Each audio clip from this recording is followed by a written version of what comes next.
That pace car going to turn itself down towards pit road once again, meaning the field is now in the command of Chad Simpson for what will be the final restart in this race. He picks up the pace. We are back to green flag racing. A good start there by Simpson. A good start by Marneef also. A little bit sloppier there by Martin Miller. He's under pressure from Cam Stark down in towards turn number 1. That could be a 2-horse race already, Rachel, as the drivers head themselves onto the back straightaway. Cam Stark has got a chance, but he needs to move past Martin Miller immediately on the back straightaway, and that is exactly what he's doing.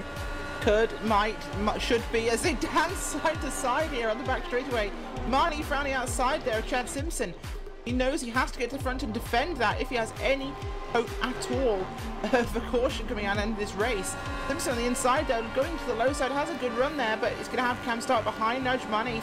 This is it, Will. This is about to become a 4-horse race. 3 laps to go as they come down in towards turn number 1. Simpson leads again from Nigel Marneef. Miller is back in the picture as well. There you can see your top 6 drivers. They are barely separated by a blanket as they work themselves out of corner number 2. Down the back straight away, Miller tags the wall there. That's going to force this field down to a 2-horse race once again. Cam Stark avoids, and now it's going to mean that Nigel Marneef's going to look to the outside as they work themselves down in towards turn number 3. Simpson has got enough to stay there in play, but Simpson leads with 5 miles of racing remaining, and now Marneef is going to have to find a way past. He's done it on the high side before, Rachel. He looks to the high side once again. 2 laps to go. It won't be in turn 1. He's going to have to save this one up. But here comes Cam Stark in P3. Got a very, very fast Apex Racing UK car there, Will. But has he got anything there for the HMB car of Marneef? Marneef's so good here in the final laps, but Simpson under threat. Turn 1 is not a good spot, but we have to see this happen in turn 3. It will have to start there. There are 6 corners remaining. They're almost going to go 3 wide down in towards turn number 3. Stark getting boxed out. Marneef having to go early. Down in towards turn number 3. And being Nigel Marneef back to the point. 1 more lap to go of this event down towards the yard of bricks. Nigel Marneef is 1 lap away from making history. Chad Simpson is having to defend for all he's worth. 2 miles of racing to go down in the final lap then. Nigel Marneef leads by 2 tenths of a second from Chad Simpson. Simpson now has got himself 2 corners to catch and pass Nigel Marneef, but Cam Stark is in the mix as well. If they battle for position, that means it's going to be Marneef who is going to do it all by himself. Stark around the outside. He moves himself up into 2nd place, but I don't think he'll have enough to catch up to the rear of Nigel Marneef in the final corner. Here they come towards the start-finish line. It will be Nigel Marneef trying to hold on. It's going to be a drag race to the start-finish line. Cam Stark trying to steer it away at the line. It will be Nigel Marneef winning. We'll get confirmation at the line, but it's going to be a photo finish there. We need to get ourselves another look. It's a photo finish. Our result will come up on your screen any second now, and it is Cam Stark by 8 1/1000ths of a second.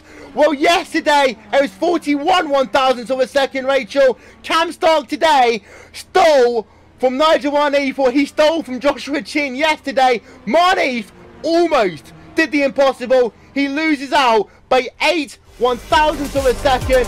Cam Stark is a winner in the iRacing.com Indianapolis 500.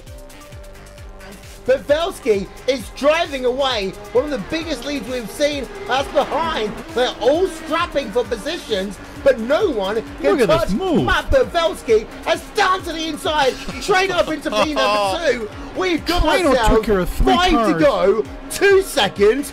Aaron, are you ready?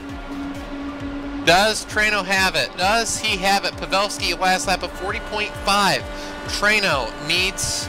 well, he's going to need to put in the best laps of his career. Looking at his best, he on lap 190 ran a 40.2. He is going to need to run qualifying style laps. This lap time really isn't going to give us a gauge of what type of speeds can be run, but best thing for Trano is if somebody can get close and give a little bit of assistance. But with that passing, he lost another 4 tenths the margin. 2.1. 5 to go. 5 to go. 12.5 miles to go, Paul. And it looks like Tim Holgate almost nailed the wall again. He's got, but Pavelski is just taken off. He is left, And Traino, I've got to say, that is the move of the race. Traino took care of 3 cars in 2 corners there, and it's just an unbelievable. This is just the way Traino is. When the chips are down, he's just going to hammer it. If he makes it, great. If he doesn't, great. Whatever. At least he tried. That's Traino's way. He has given it all he's got right now to try and chase down Pavelski, and it's got to be frustrating to see that Pavelski is not getting any bigger in front of him.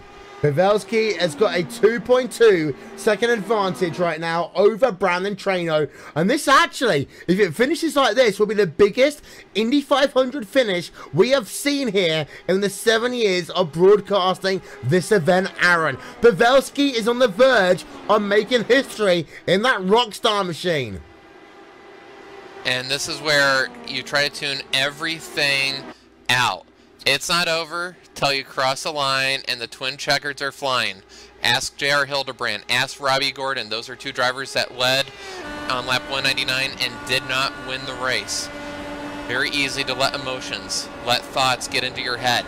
Be perfect, hit the marks. If his spotters are telling him you're pulling away, don't worry about it. Just run your line. You're on lap 198, settle down, just finish this. This is yours, but when you're leading late, the adrenaline's pumping, your heart's pumping, it's easy to drop a wheel. Marnif behind Traino. Nearly caught the wall in turn 1, and yep, that's what I'm calling Marnif. Marnif is all over Traino. Traino just brushed the wall out of 1, and Marnif just stomped on him. And look at this then, Traino taking the defensive line. Marnif is there right behind him, in towards turn 1. A caution now, of course, will end it. And we've never seen this race finish under caution. But hey, Aaron, 1.5 laps to go. Here we go. Pavelski is on the verge of making history. And what a win that would be. He's been a breakthrough driver this past year, but you speak about the yellows, Marnif and Traino for P2 are doing everything they can to end that streak. What a battle for P2. Pavelski off of 4, white flag will be in the air.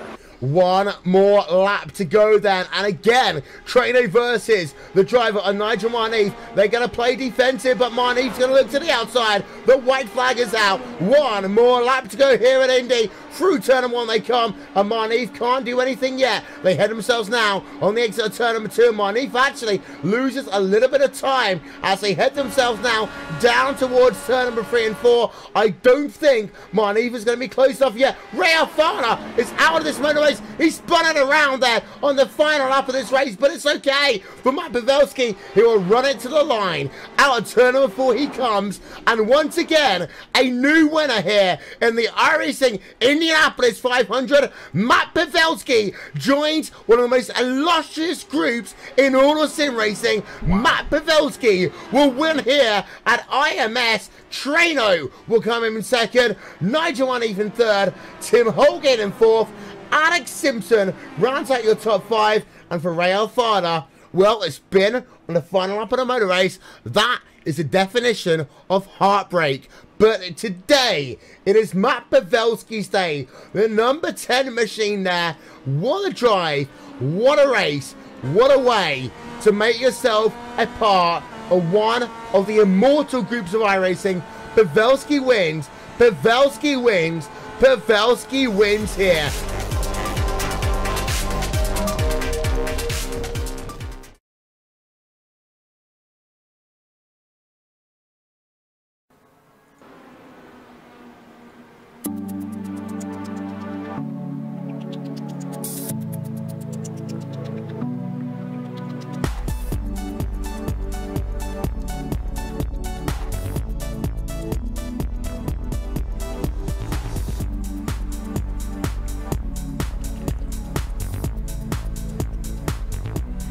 Welcome to the corner of 16th Street and Georgetown. Welcome to the Indianapolis Motor Speedway. As for the 8th time, we are going to go racing here in the greatest spectacle in all of sim racing. This is the iRacing Indianapolis 500. Williamson here along with Cisco Scaramuza and Rennie Chernoff. We are about 4 minutes away from drivers heading themselves to the starting grid. There you can see the track conditions up on your screen. And well, for those who didn't watch the pre-race show, Cisco, we've learned one thing. Overtaking today can be tough. Track position, track management is so important. It absolutely is, Will. And hello everyone out there today over on Facebook Live, YouTube, and of course iRacing Live. And Will, we talked about it. What we're seeing with the aero kits this year is something very interesting. We're kind of having a renaissance all the way back to how this race used to be run back in the IR05, and it's be a lot of fun. But as you said, passing completely different for these guys, and it's going to be very interesting to see how these guys deal with that different aero kind of configuration as it was last year. And qualifying over the course of the last week has been intense, Randy. We thought we might have seen a couple of drivers from the NASCAR Peak Anti-Race Series or the iRacing World Championship Grand Prix Series. There are none because the quality of driving and qualifying has been so high this year. There are some guys from both ends of the spectrum. A couple drivers that we were initially talking about didn't turn up, but you know, John Gorlinski not in peak this year, but he's in this race. You also have a couple WCS drivers, Jamie Fluke, one of the ones notably, but it is mostly those Indy regulars. And really, though, we do always have to keep an eye on how those ringers do in this race. Last year, Ray Alfaro, P4 till the last lap of this motor race. And then it all went wrong for him on that final lap. But today, 32 drivers are going to go, 33 drivers are going to go out and do battle here, Cisco. One of them will be providing themselves the opportunity of working themselves into iRacing immortality. And if they're one of two drivers, Tim Doyle or Tim Holgate, they have the chance of becoming the first two-time winner of this prestigious event. And both of those drivers, Will, are capable of doing this. Tim Holgate had a fantastic run 2 weeks ago. Tim Doyle also had a very good run as well. Both those guys, threats here always in the IndyCar, and especially at the 500. It wouldn't be Indianapolis without the song that epitomizes this event. We are once again back home again in Indiana, and that means it's time to talk to our good friend, Mr. Jim Neighbors.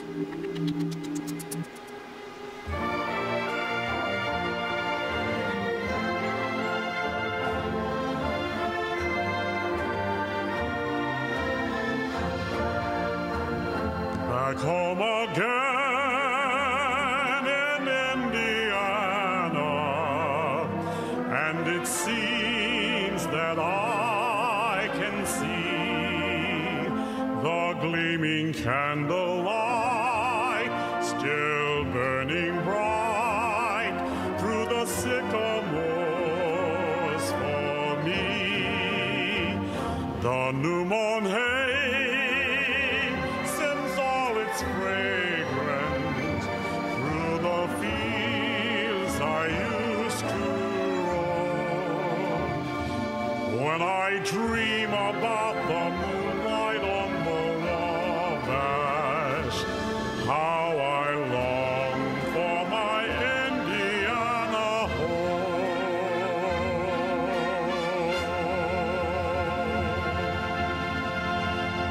Our good friend, Mr. Jim Neighbors there. We're back home again in Indiana here as we are now ready for the 8th annual iRacing Indianapolis 500. The talking stops here.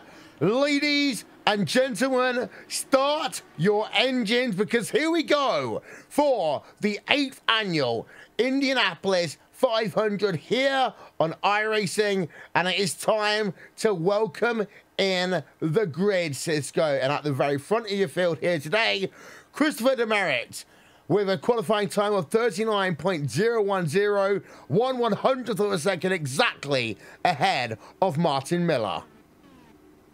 and such a close time there. And then right behind those guys on row number 2, Jeff Drake, 39.033, and Austin Espity right behind him, only 3 1,000ths off that time. Heading ourselves then to row number 3 in your field. It is going to be Tim Holgate. He has won here back in 2014. Alongside him is Tanner J. Watkins. Row number 4, Randy, who have we got? Row number 4 starting today, Joshua Chin in that Team Chimera machine. A very experienced IndyCar driver is Joshua, but he doesn't race as much quite as often. And of course, Bradley Walters, someone who came so close and dominated that Elite Series race 2 weeks ago. But heartbreak for strategy got him after that 150 lap run. Row number 5, Andrew Kinsella on the inside there. And then someone who you need to pay attention to, Tim Doyle in that number 7 machine. Behind him, you've got yourselves Josh Scapuzza there, and also John Gorlinski. Gorlinski, of course, Cisco, a driver most well known from his time in the NASCAR Pink Handsfree Series, powered by iRacing. Yeah, absolutely. You'll be able to spot him in the very yellow number 2. And then right behind him, Brandon Trost. We talked to him during the pre-race show. Vic Caudell, Henry Bennett will round out your top 15. On the outside of row number 8, Rick Music, P1 Racing Team. Never discount P1 Racing, as the rest of the results then are cycling through on your screen very quickly as we now turn our attention over to the grid. The drivers are working themselves then side by side as they are ready to go racing for 500 miles. There you will see it now, Michael Chin at the very rear of your field. But out front, you'll see that Christopher Demerit will bring the field to the green flag here for the 8th annual iRacing Indianapolis 500. And ladies and gentlemen, let's live the start with a little bit of RaceSpotTV fan immersion.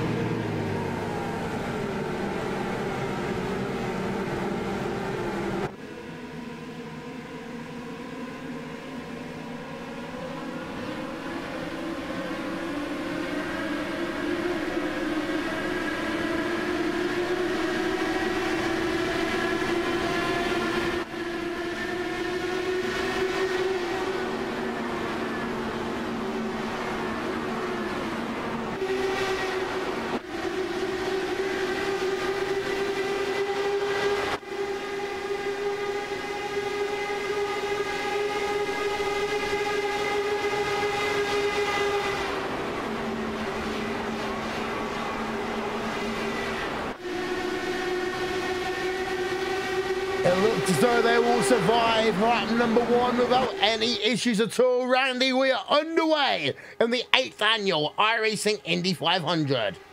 And people are already dicing it up really aggressively. Tim Holgate qualified 5th, and he's already fighting for 2nd position with Jeff Drake through corners number 1 and 2. Now down into corner number 2. Holgate's going to have to work the bump. Drake needs to work the top side. Drake holds onto it. Holgate's got the inside line. Should get that move into 3. But Holgate made a fantastic move on lap number 1 to pass 2 cars in a single corner at the end of the racetrack, corners number 3 and 4.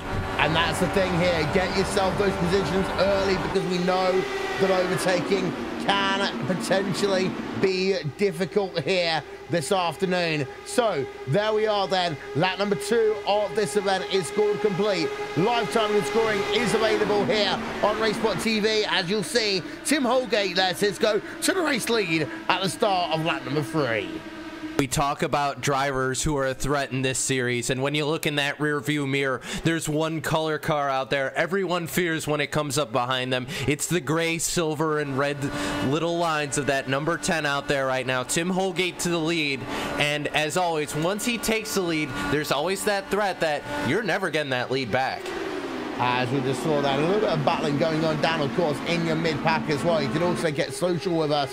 Use the hashtag RaceSpotTV. Use the hashtag also iRacing Indy 500, and follow us on Facebook at RaceSpotTV as well. Brandon Troy's there right behind now the driver of Tanner Watkins as they work themselves on the exit of turn number 2. Good start then to this motor race. No issues really to talk about here in this one, Randy, and that is what we like to hear. Yeah, everything's pretty clean running so far. A little bit of side-by-side moments, but nothing really too sketchy. I'll say one big story, though, that Jeff Drake, going to corner number 1 at the start of lap number 4, tried to work a move on Holgate, didn't end up working out. He lost a lot of momentum, and there's now a bit of a gap. Top 2 are somewhat broken away. Look for them to work together and try to stretch that gap over the cars running 3rd, 4th, and 5th. Jeff Drake, Austin Espetit, and Martin Miller right now. Yeah, Christopher Merritt there in 2nd place, Jeff Drake in 3rd. You've got yourself that driver of Christopher Merritt in that 2nd place in that broken aero number 5 machine versus Tim Holgate for your race lead. But we'll turn that camera around and you'll see the fact that you've got yourself already a nice little gap going on. We're going to step aside for one moment here, ladies and gentlemen, on RaceSpotTV. We'll be back with more after this message. Watch Ernie, go, go, go. Car right, car right, car right, car right. Yeah, watch him, watch him, watch him, watch him. Damn it! Get ready. Dude, more heads up than that. Jeez. Right on the back wing. Can he make it happen? Yes! Yes! Push like hell. We gotta stay in front of these guys. Drivers on the push to pass. Contact in the pit lane. All right, 60. Let that eagle fly. What do I do? What happened? Push here. Push hard. Let's go get this guy. Car outside. Through behind you. Control. Clear outside. Good job. Just spun behind you. I don't know if you got him or not. He got out of it so hard. Look at these guys are all over the back. Full throttle. IndyCar. The in and out lap. What's next? Come and get the checkers, big boy. Oh, baby, that was good. He hit me. Inside, inside, outside, inside, outside. 2017 Verizon IndyCar Series. See what's next.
We do apologise for that, ladies and gentlemen. Welcome back here to RaceSpotTV and on iRacingLive. We are now on lap number 9 of 200 in the 8th annual iRacing Indianapolis 500 as well. Again, clean start to this motor race there, Cisco. Tim Holgate, Christopher Demerit, though, are the 2 drivers battling out for your race lead.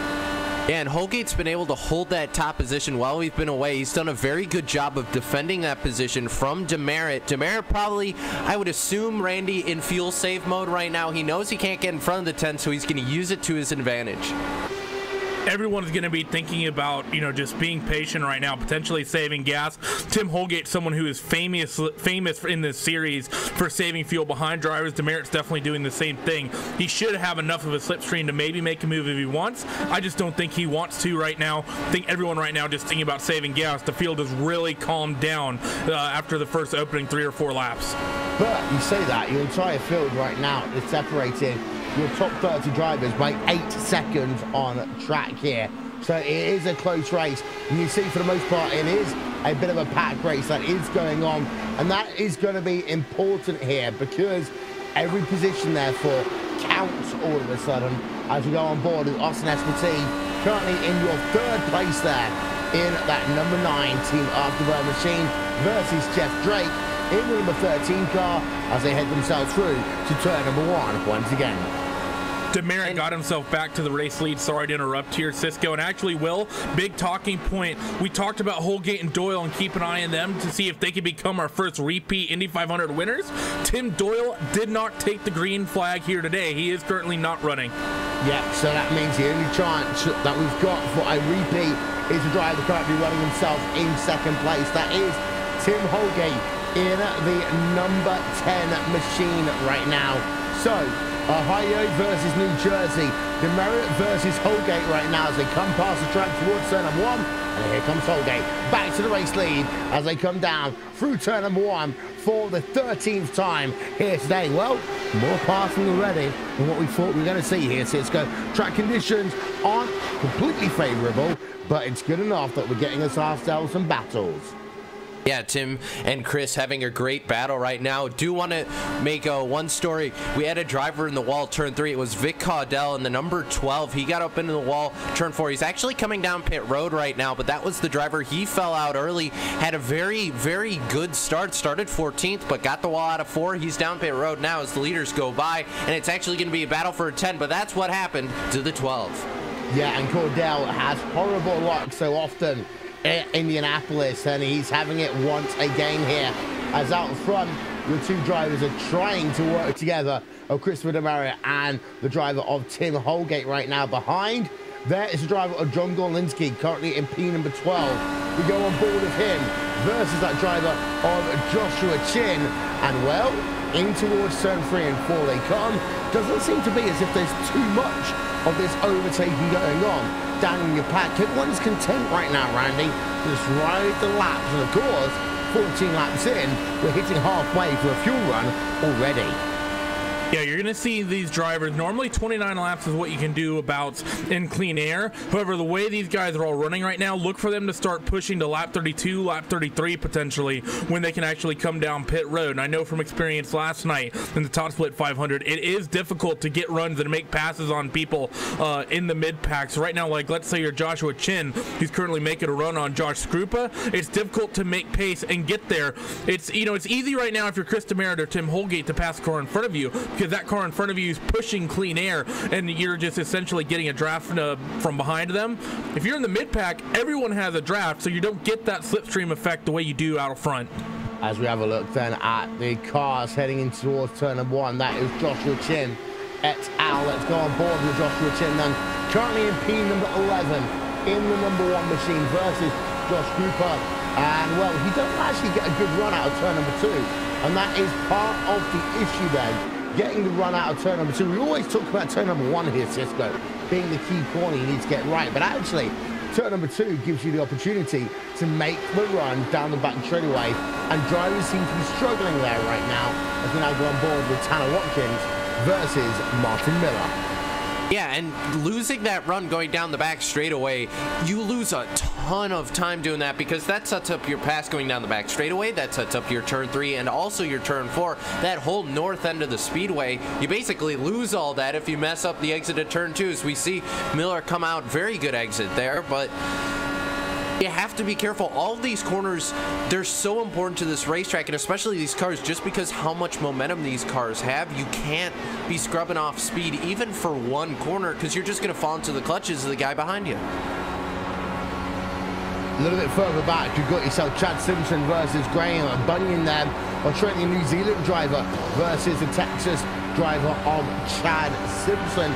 It's good to see the international representation here going on again here, Andy. We are on lap number 18 right now. Graham Bunyan, Australian New Zealand driver. Good to have Australasian representation in this field here today. Yeah, it's great to see. There's right. I mean, just looking right now at the grid, you have, of course, a bunch of drivers in the U.S., drivers in Australia, drivers in the U.K. They got a driver in Indy, in Italy. Excuse me, as I just misspeak there. Iberica, Scandinavian drivers in the field. Club Dayach with TM Hauser. There is, of course, the international appreciation here. The other thing I love, Will, is to see the different teams you have running here today. You, of course, have your usual IndyCar teams. You have Broken Arrow, you have Banshee, and Team Afterburn, and all of those guys. But I love seeing the other teams come out. You got Vortex here today coming out in stride. You have Apex out here in stride. Even a Chimera car out there running strong as well. That's what I love about this race. It brings the sim racing community together like very few of these World Tour events do. Yeah, and Vortex Sim Racing, whilst they're representatives in the iRacing World Championship Grand Prix Series and the Grand Prix GT Series, they were initially an IndyCar team, and they were one of the teams in late 2011, early 2012 that formed as part of trying to get away from this mega team establishment and give opportunities to more drivers. And now they've been able to build itself up, get themselves more representation, and that is what they've been able to do. Now represented in 2 of the World Championship Series. Broken Arrow, of course, they were a team that's been around now for almost 5 years here, Cisco. And you talk about history, there's a lot of history. To quote Taylor Swift, there is some bad blood around here occasionally. Of course you're going to have rivals, and I mean, we look down the list of the drivers, we see these guys, if they're in, in the Indy Elite Series, some of these guys run CIS. We've seen these guys all over the place. So these drivers know each other, and we talked about the competitiveness of this IndyCar. Oh, actually, never mind. We'll talk about that later. Caution out on the racetrack. It's Michelle the 19. Constantini. Yeah, the 19. First caution of the day then, and it comes at a good time for drivers, except for the 2 drivers involved. TM Hauser, Michelle Constantini then are involved in this one. We're going to write this one on board with TM Hauser and see what happened from his perspective in the number 26 Club Dayach machine. He hits a wall coming out of turn number 4, spins that car around, and Constantini involved in the incident as well. By the looks of it, there you can see the driver Constantini. And actually, if I'm not mistaken, that is 2 Vortex Sim Racing drivers out of this event in the early going, and that is a huge disappointment to Vortex there, Randy. It is, and I actually think Michelle Constantini, he tried to avoid TM Hauser. I think he lost track of where the pit wall was because he didn't actually hit Hauser. He actually just drove into the pit wall, and I think he just got to the point where he didn't want to risk getting the slowdown penalty. I think he would have been better off just blitzing it down the pit lane at 200 miles an hour, to be honest, because there's a difference between pitting under green or hitting that wall at 200 mile an hour plus. But like you said, for those Vortex drivers, that's heartbreaking, especially if you're TM Hauser coming off the win last week. Yeah, so then pit road will be open this time by, and all the drivers, we do expect them to come on towards pit road. A fuel tank here is anywhere between about 29 and 31 laps, depending on how good you are on that noisy pedal. All the drivers will most likely now be in fuel mode 8. That is basically going to make this car as lean as possible and will help them gain a couple of fractions of a gallon under caution, but those couple of fractions of a gallon could well prove to be very, very useful later on, as the drivers now will come on towards pit road. I don't expect to see anyone staying out, and indeed they are all then, Cisco, come on towards pit road. Yeah, absolutely. Everyone doing 60. See, everyone slowed down once they got to the pit cones there. 60 miles an hour down pit road, but these guys probably not on the limiter, trying to push that extra mile an hour or so, trying to get past that the speed cameras there, make sure they don't get busted. But either way, cars starting to hit their pit boxes here. Of course, you got to watch out for that transition between the asphalt and the concrete. Into the pit box goes the 5, and we look down pit road. Everyone at auto jacks up. We're waiting to see when do the cars start to leave. We start to see cars leaving pit road, and it's going to be Demerit is going to lead them off pit road. Holgate keeps second. Yep, so there you'll see the drivers as they head themselves out of pit road. There's your top 15 places. We had a spin on pit road. Lichtenberg's facing the wrong way. While Lichtenberg then, it's going to be a long drive off pit road for him. Let's get ourselves a replay. Brandon Lichtenberg. Oh, it didn't even start with him. I think he caught the back end of Krosno. And let's get ourselves a replay. Well, yeah, it's been a long spin actually for him. We're going to have to recycle this one a little bit further as he hits Krosno on towards pit road. So, Broken Arrow and Aero X Racing, of course, no love lost between these two teams here today. Lichtenberg and Randy Krosno then having themselves some incidents on pit road. Demerit, though, does come out with the race lead. As we'll step aside for one moment here, ladies and gentlemen, on RaceSpotTV. Back with more in just 1 second. Introducing a whole new form of racing to the best online racing simulation in the world. This is Dirt Racing on iRacing.com. Race online at some of America's most legendary dirt tracks, including Eldora and Williams Grove. iRacing is the premier online racing game featuring NASCAR, IndyCar, sports cars, and now World of Outlaws, the leading sanctioning body for dirt racing. iRacing is easy to use and features a centralized ranking system to make sure you have the best experience at any skill level. With a massive inventory of high-precision laser scan tracks and cars with an unmatched dedication to quality and detail, iRacing gives you the most authentic online racing experience available. Thanks to iRacing's dynamic track system, developed specifically for dirt racing, tracks change over the course of a race, just like your favorite dirt track on a Friday or Saturday night. From a slick racing groove all the way up to the cushion, iRacing's dirt tracks deliver non-stop racing action. Partnered with the World of Outlaws, iRacing is your source for the most authentic dirt racing experience available, featuring 4 brand new tracks and 11 new cars, including street stocks, Legends cars, late models, NASCAR trucks, winged and non-winged sprint cars, with much more on the way. Join the Dirt Revolution on iRacing.com and start slinging mud today.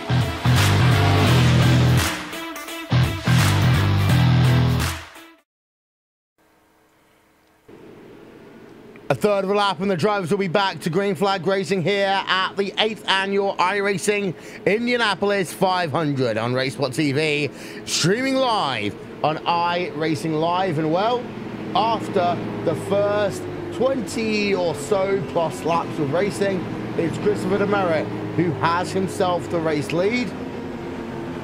It'll be lap number 24 complete as the drivers come back to the green flag here. Cisco, it's all yours. And coming out of turn 4 right now, the north end of the speedway here in Speedway, Indiana. We're waiting to see when that iRacing.com Ford Mustang pace car gonna make its left-hand turn onto pit road. We're gonna have to see when's it gonna happen. There it is. He makes the left-hand turn, and now we wait for Demerit, waiting on the throttle. When's he gonna? There it is. Green flag back in the air. Here they come down towards turn number 1. Demerit gets a good run then over Tim Holgate in towards that first corner.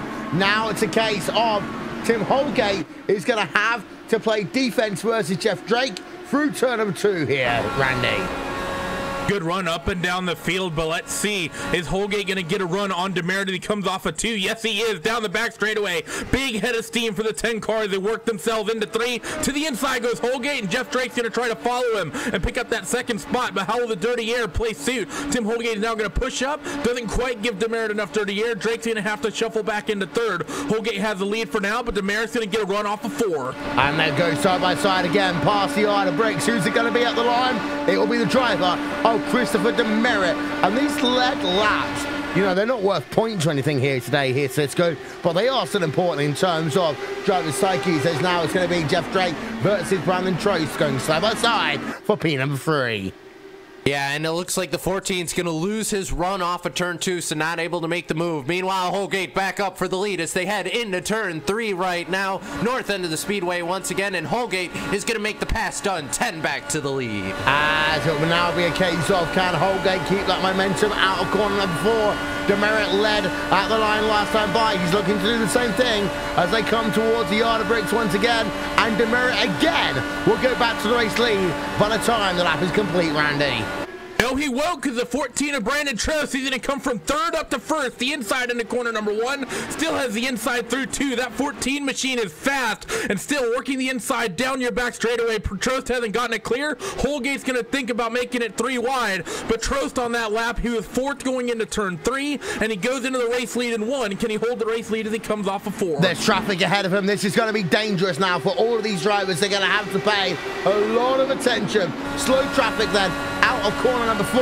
That is the driver of the 30th position, Vic Cordell, by the looks of it. As side by side, Demerit then will not lead the lap, but it will lead in towards turn number 1. Once again here, Cisco, lots of overtaking all of a sudden in your top battles. And that driver of Caudell is going to cause a huge wrench in the works in the middle of the pack. They went 3 wide for a moment. The 24 nearly hit the grass. Bradley Walters about hit the grass on the inside of the track there, very close, but that's what the lap traffic can do. Meanwhile, back up front, Brandon Trost through 3 and 4 once again is going to have the lead, but this is where Demerit's going to get that run. Yeah, so let's have a look back at Christopher Demerit once again then as they come past the yard of brakes. Will Demerit get the race lead again? Yes, he will. In towards turn number 1 they come once again. Demerit seems to have so much top-end speed here, but he does lose out in the corners here, Cisco, and that could well be important.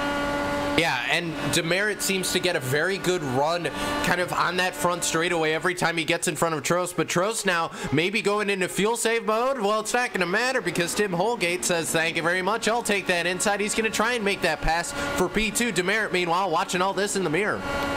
Tim Holgate out of corner number 4, cannot get the pass complete off of Christopher Demerit as they head themselves back down to the south side of the racetrack. Here comes Brandon Trost down to the inside of Christopher Demerit. Pass complete there, Randy.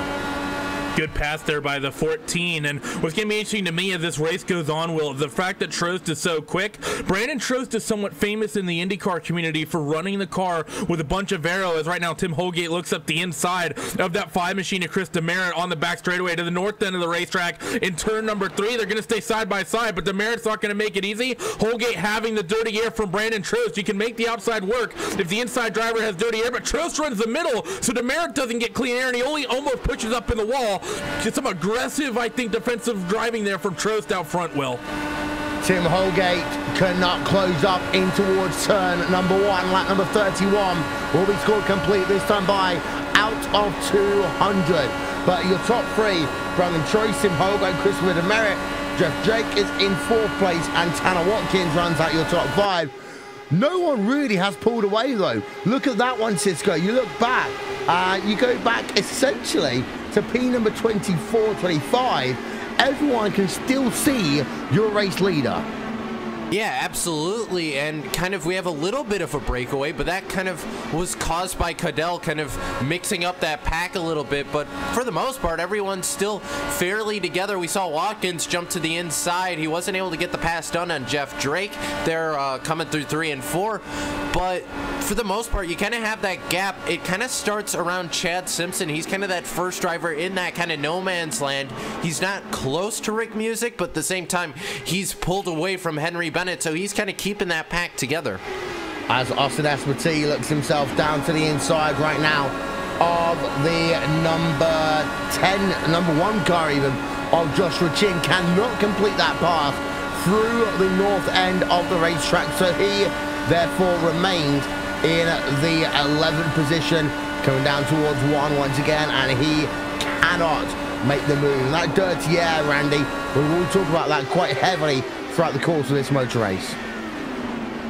Yeah, especially right now, I think that 3rd place runner of Chris Demerit, you talked about it, Will, the fact that he had so much top end. I wouldn't be surprised if Demerit, your pole sitter, had that car a little bit more trimmed out than the rest of the field. He's now gone and shuffled back to 3rd, and if that's the case, he's going to start feeling that dirty air. Hopefully, for his sake, he just has something with the gearing and is able to hit something that other people aren't able to do in top end, because if he's trimmed out now, he could be in for some bad news the rest of his first stint. And look at the run he gets on Holgate down your front straight away. And it's very interesting to note as well, of course, that dirty air and of course the in-car adjustments there, Randy, that these drivers have to make to compensate. It's time for your Eddie Cheever moment of the race. To a certain extent, yes. These cars, the Indy cars, have weight jackers, and the way this sounds is it doesn't actually adjust the weight in the car, so to speak. On the right rear, they basically have a shock that they can move up and down that essentially alters the ride heights and does alter the weight distribution. You also have your front and rear anti-roll bars, and of course you have your pit options, Will, for adjustments. You can make wing adjustments both front and rear, so you can add front downforce, you can add rear downforce, or you can just add overall downforce and keep the balance but give the car overall more grip if you're in dirty air. You can also adjust tire pressures, and that can really help as well. It can do, as Andrew Kinsella is just behind this battle we've got going on between Jeff Drake right now and Tanner Watkins. That is for the 4th position on track. Josh Grouper versus Martin Miller. That one also continues here, Cisco, for P number 8. Yeah, it's a great battle going on in P8 between those guys right now, but it's starting to space out a little bit. Miller's starting to pull away, Will, and that's kind of the ebb and flow we're going to see out of this race. One guy will pull away from the other, and they'll accordion behind him, and kind of we see the battle right now. There's a little bit of a battle between Josh Chin. It's a 3-car battle. Chin, Espity, and Ellis. He's in the number 3 car, that Apex driver, but kind of Chin's leading this group, and he's starting to pull away. It's just how the draft works. Chin was together with those guys and all of a sudden got a huge run through 1 and 2 and was able to pull away. So, Ronnie, we talk about putting away though, Cisco. We're talking about tenths of a second here, not seconds, not even half a second. We're talking about a tenth, maybe 2 tenths of a second here. Oh, yeah. Because this field is so close right now. Oh, it is very close, and well, here comes Tim Holgate, and what you'll see these guys start to do, the faster cars, they'll start to kind of fall in behind. We talked about before that fuel safe strategy. That's what the 10 did. He got all the way up to the rear gearbox of the 14 at Trost, just pulled behind him and let out the gas. So the 10 in fuel conservation mode, and definitely the MO of that driver, the number 10 right there, and I have to imagine Demerit doing the same thing behind Holgate. It is worth noting here, actually, Randy, that having a look at the last pit stop time, Brandon Trost, 7.7 second pit stop, 8.4 second pit stop for Holgate, 8.5 seconds for Demerit. So even though Brandon Trost might have the lead of this motor race right now, he might well have taken a little bit less fuel to try and leapfrog some other drivers around him. Yeah, it's one of two things may have happened. Either one, you got to think Brandon Trost was buried in the pack of this field in the early stages of running, so he would have been able to save a lot more fuel than Holgate and Demerit, who are essentially trading the cutting their way through the clean air every single lap. Also might be, just like you said, if Trost did short pit, it explains why he's suddenly so fast now, when earlier on he got himself up to about 6th or 7th, and then he just sort of stabilized there, wasn't able to really get his way to the front of the field. Your mid-pack has started to break up a little bit as well, as we've got ourselves now half a second gap between Rick Music, who's in P number 14, at the very end of your front pack. It's actually about half a second to Chad Simpson, who runs himself in P number 15. Simpson then 1.1 seconds, but ahead of Nars Anders in the number 18 car. And then from Anders to Marcus Jensen is about 2 tenths of a second, side by side going on behind that battle though, and that is for P number 18 on track, and that is between the drivers of Graham Bunyan and Liam Quinn there, Cisco. Yeah, and Bunyan there representing, of course, we talked about the Australasian group here, and he's got Holden on the car, so repping Australia there on the side, and Bunyan having a very decent race right now, started 22nd, he's up to 18th, and we just saw Liam Quinn go by him. Quinn also kind of up positions, he started 23rd, and he's now 18th. As Quinn there in that 18th position, there's a look there at Graham Bunyan in the number 6 machine as he heads himself towards turn number 3 once again in the Australasia place car. And actually not a bad run there going on for Graham Bunyan. Is behind. You got a side-by-side going on again. This is for P number 22 on track. And these battles down the rear of the field, we cannot ignore them though, Randy, because they may well be critical later on in the motor race. They very well could. It'd be interesting to see people deeper in the field. If they are fuel saving hard, they might be able to make something of this, especially if we get long green flag runs in this motor race. It's important to note, though, we are starting to feel start to string itself out. Top 10 pretty much still well aligned, but once you start getting back to about 13th, 14th, you start getting about 1 second gap, 2 cars, and then from there it's basically strung out as well. There's a secondary pack towards the back of the field at about the last 9 or so spots, but we are starting to see that separation from some of the quicker guys up front and the slower guys in the middle on back. Having a look then back towards the front of your field, Brandon Trost leads away right now from Tim Holgate. The gap is 2 tenths of a second. That is what 2 tenths of a second looks like. 2 car lengths here at the Indianapolis Motor Speedway. We talk about the fact you go the base of a football field in every second that you do around this racetrack. On board with Tim Holgate through turn number 3, turn number 4. Let's ride a lap on board of him. RaceSpotTV fan immersion.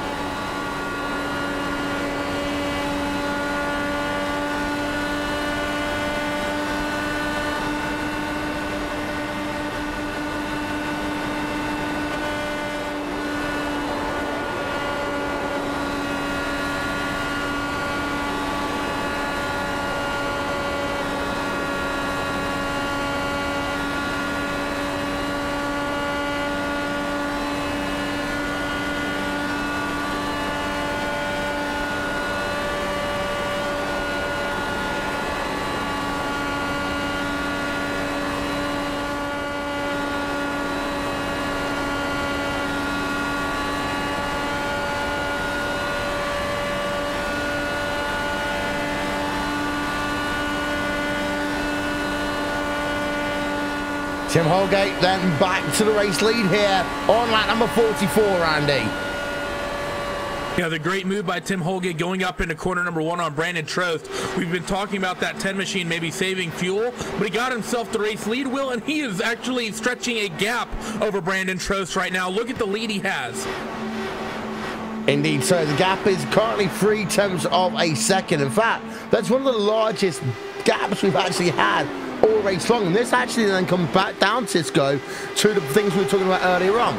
The likes of drivers using racing car tools, the anti-roll bars, the weight jacker, but also the way you set yourself up at the start of a run in terms of wing levels, and also Brandon Trost all of a sudden might want to do a little bit of fuel saving. Yeah, you're absolutely right, and this race in these cars is probably the most work you'll see drivers do right now, as we see Christopher Demare jump to the inside of Brandon Trost. Unlike in maybe, say, the NASCAR Peak Antifreeze Series or maybe even the World Championship Grand Prix Series, these drivers have a lot of control over these cars. We talked about the weight jacker, we talk about the wing adjustments. That's all stuff the driver does. You can't have the spotter do that. So the driver's a lot more on their plate, but that allows them a lot more control and be able to dictate how they want to run this race. As Brandon Trost was able to then keep that second place away from Christopher Demare, the outside line actually started this motor race here, Randy, not working badly. Trost has held on to a couple outside moves, actually, and I'm actually curious about what it is that's happening, because watching him, I was initially thinking he may be really trimmed out, which is why we see him going up high. You see in turn 3 right now, he's running like the middle groove, and I'm trying to figure out whether he has that car so trimmed out that he needs the clean air up there, but at the same time, you usually can't make running that high work unless the car has a bunch of arrows slammed onto it. So it's really weird watching Brandon run this race the way he is right now, because it doesn't really make sense why he'd be so far up the racetrack so often. As Demare still in that 3rd place, does not try and make that move back over Brandon Trost then, as we are now onto lap number 47 of 200, getting close to 1/4 race distance here. Kevin Ellis Jr. versus Austin Espartee. That one going on a little bit further down in your field there, Cisco. P number 11 versus P number 12. Yeah, and Ellis kind of fell off the back end of Espartee going through 3, but he's going to get a huge run out of 4 here. And that Apex driver going to look to see when he can make that move. No, he's just going to drop in behind Espartee here.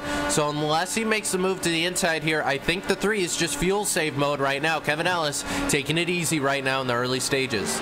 And you hear the word fuel save, and it's not a derogatory term that we're talking about here, Cisco.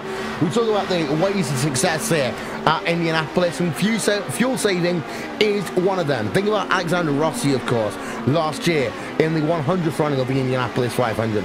Think about actually what Dan Weldon did in 2011, fuel saved and then went for it at the last opportunity because he knew that he had enough fuel to go at the end, and that actually was the only reason why he won that race over J.R. Hildebrand, because if Hildebrand had actually hit the wall and Weldon wasn't on it, then actually Hildebrand would have still won the race.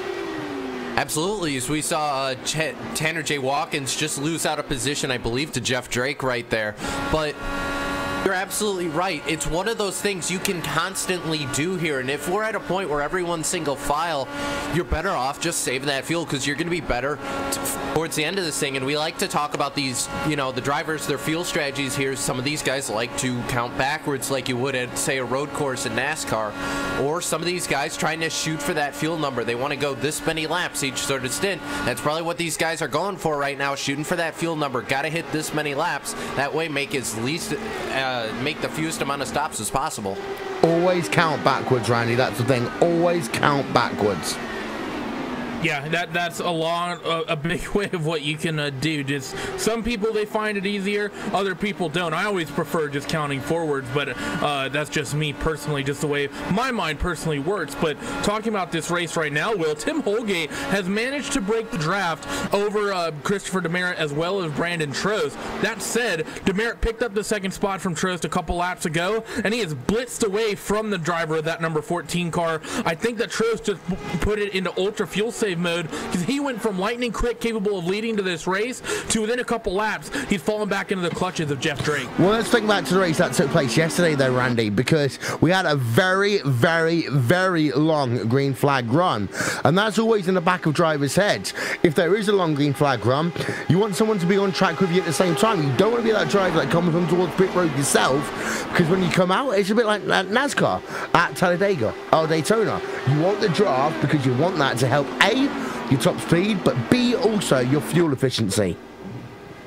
Yeah, that's pretty much spot on. You can drive some of your ultimate quickest laps in clean air. However, you do want the ability to save gas with the draft. But right now for Brandon Trost, he's about to end up in a situation where he's not really going to be able to do either or, because I think he's going to lose that draft to Christopher Demeritte here in just a moment, and he's going to basically be having to sit out there, I think likely starting to save fuel, and he's not going to have any slipstream to work with. The only other thing I can think of, Will, is that Holgate and Demeritte had been fuel saving, and they just decided to stop, and for that reason, that's why they're blitzing away from Brandon Trost the way they are right now. Yeah, and that's a gap right there that we've got. It's about 9/10 of a second. That's the worst I've ever done there on one of our little graphics on board. There we are.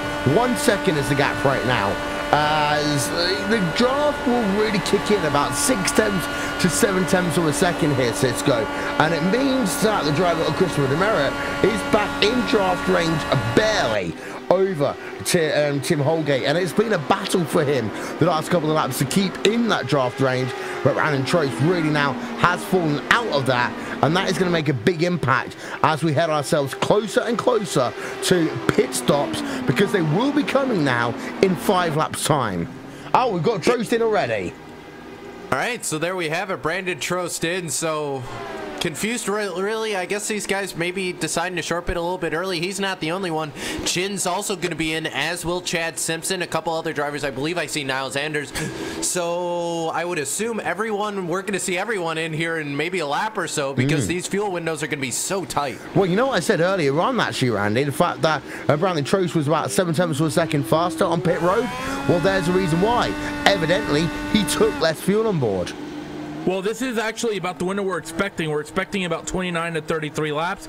We went back to green flag racing on lap number 24. We are now working lap number 54. So 30 laps in, this is scheduled to stop, I think, for everybody. Yeah, as Holgate's on towards pit road. Demeritte stays out to do another lap, but Tim Holgate then does come on towards pit road, this time by Andrew Kinsella. Tanner Watkins et al. Will join him on pit road. So this first pit stop, it's not about being perfect, but you don't want to speed, you don't want to slip through your pit stall. We did see, actually, Randy, a couple of drivers sliding through their stall, and you talk about the difficulties here. It's a concrete pit stall compared to an asphalt pit lane here.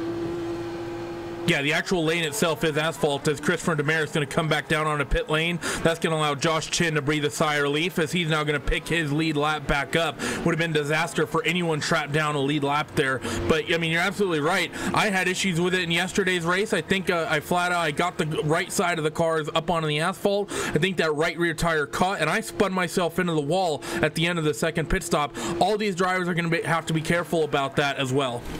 So there's Demare then on towards pit road. Let's listen in.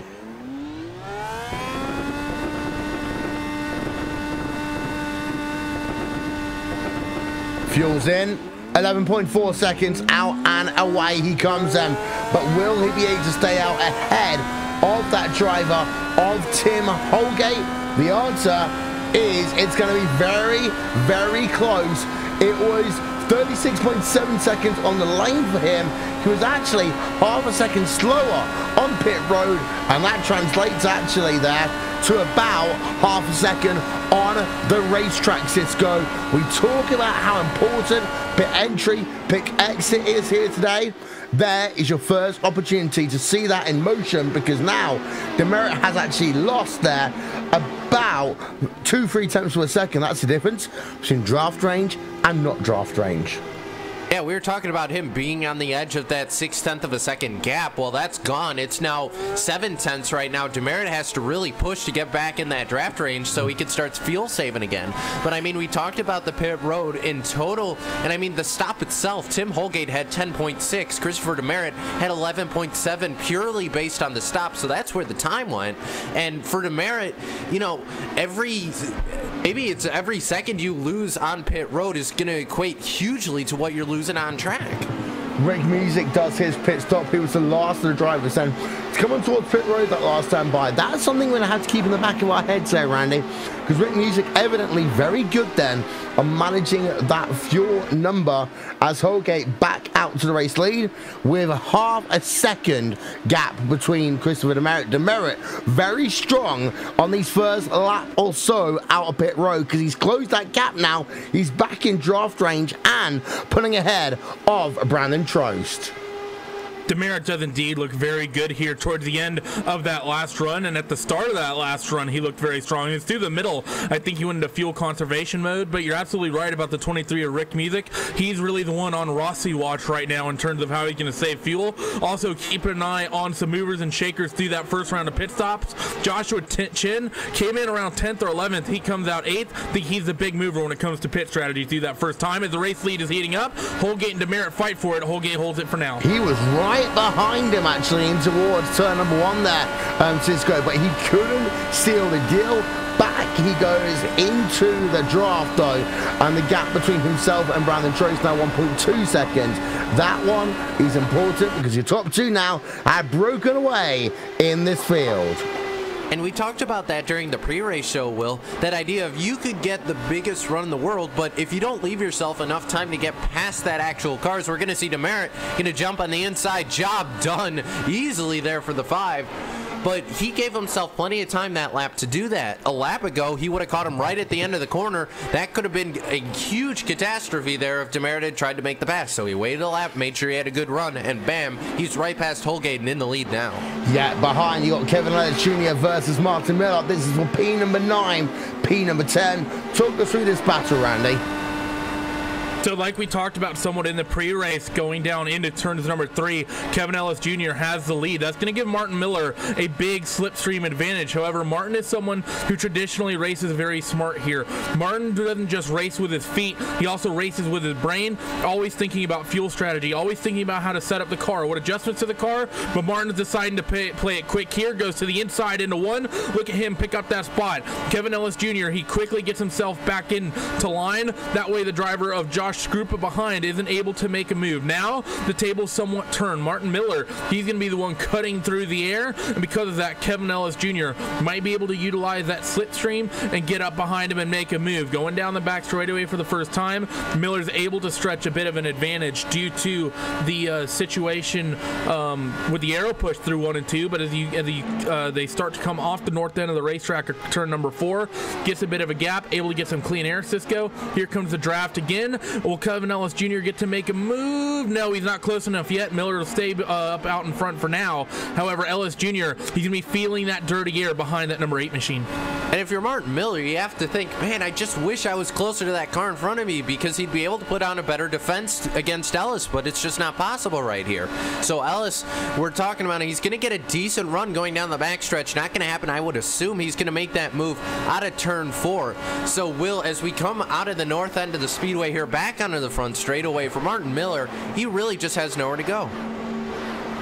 Yeah, that's right. He's now got to just hope that he doesn't lose too much time, I would say, behind Kevin Ellis Jr. Well, in front and ahead of Kevin Ellis Jr. Now behind Kevin Ellis Jr. as they cycle through turn number 1. Ellis Jr. will take that position there over Martin Miller.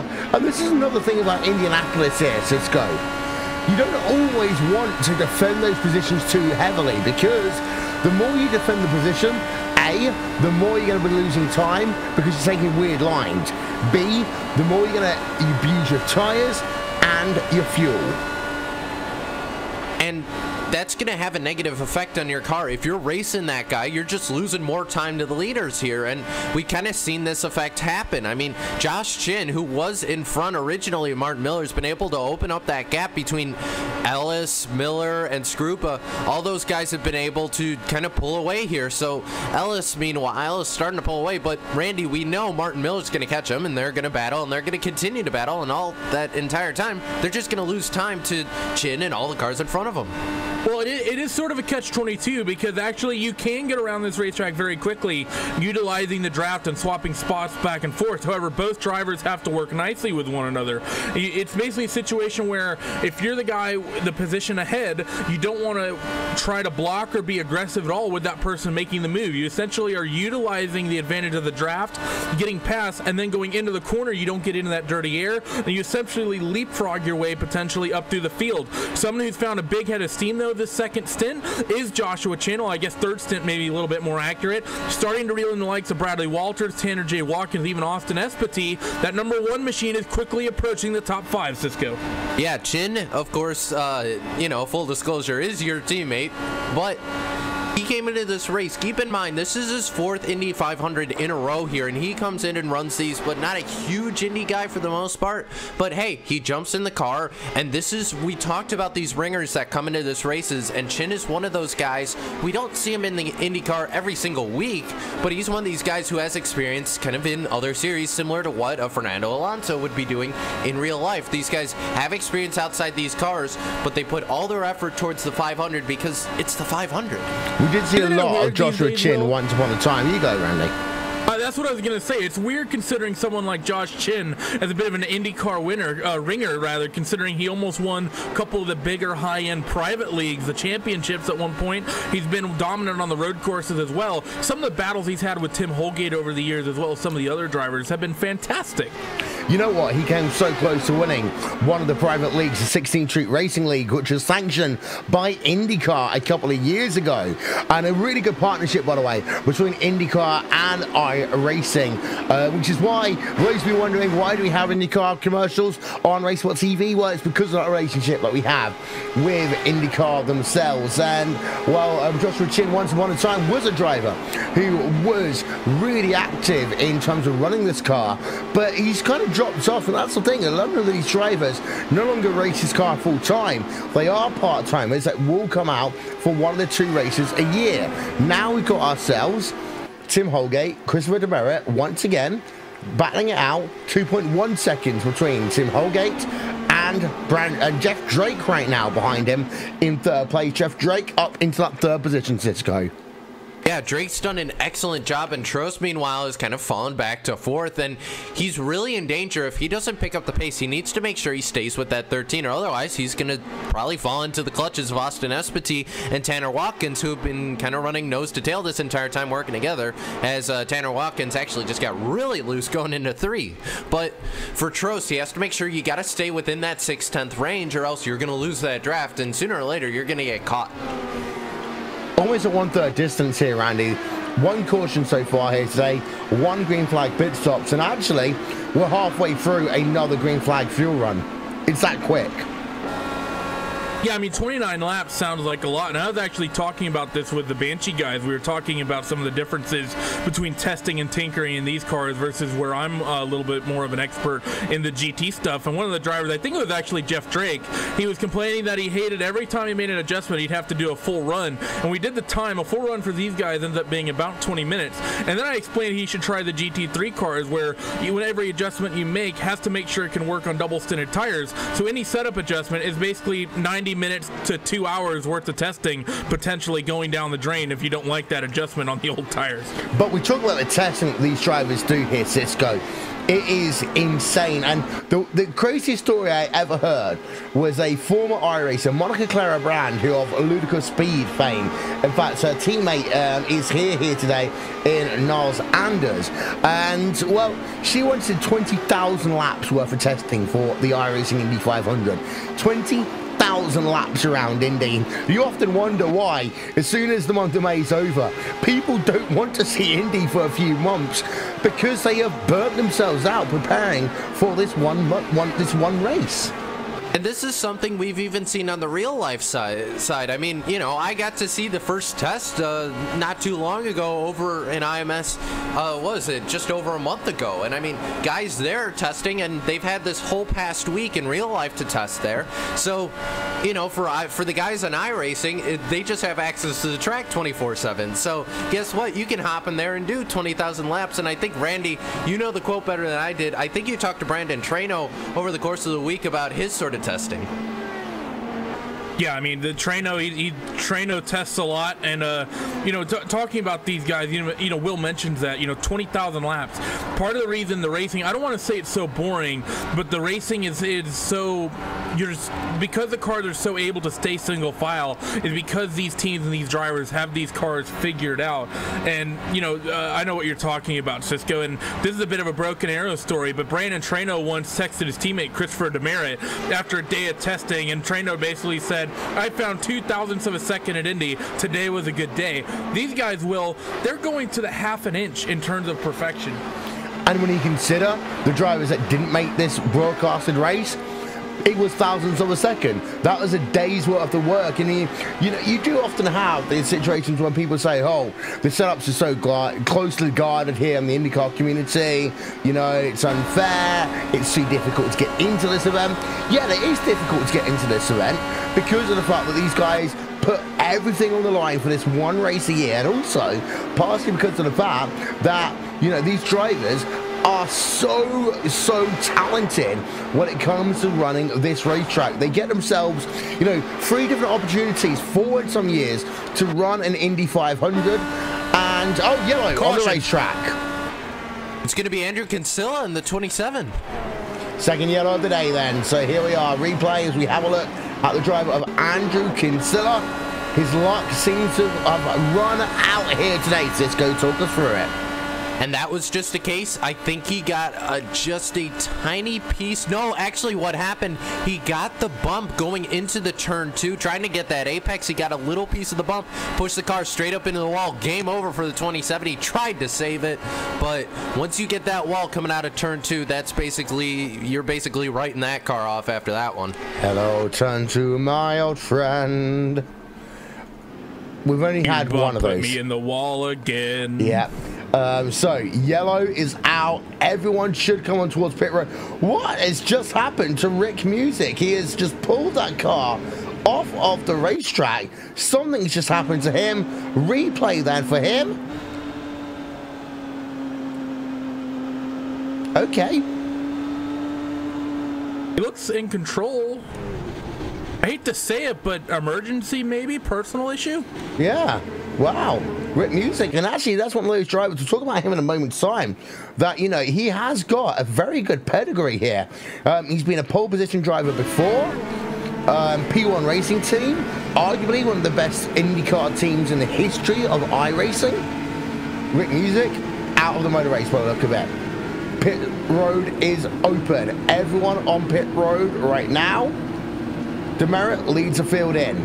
Side by side then, Brandon Truth versus Jeff Drake. They're going to have to sort that one out in a moment's time because they, at some point, they actually have to come in towards their pit box. Everyone is in there, Cisco. Who's going to win it? Demerit or someone else?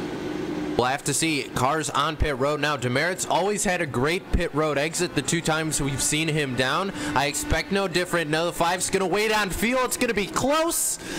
I think Holgate got him. By an inch, I couldn't tell. No, Demerit's taking the lead.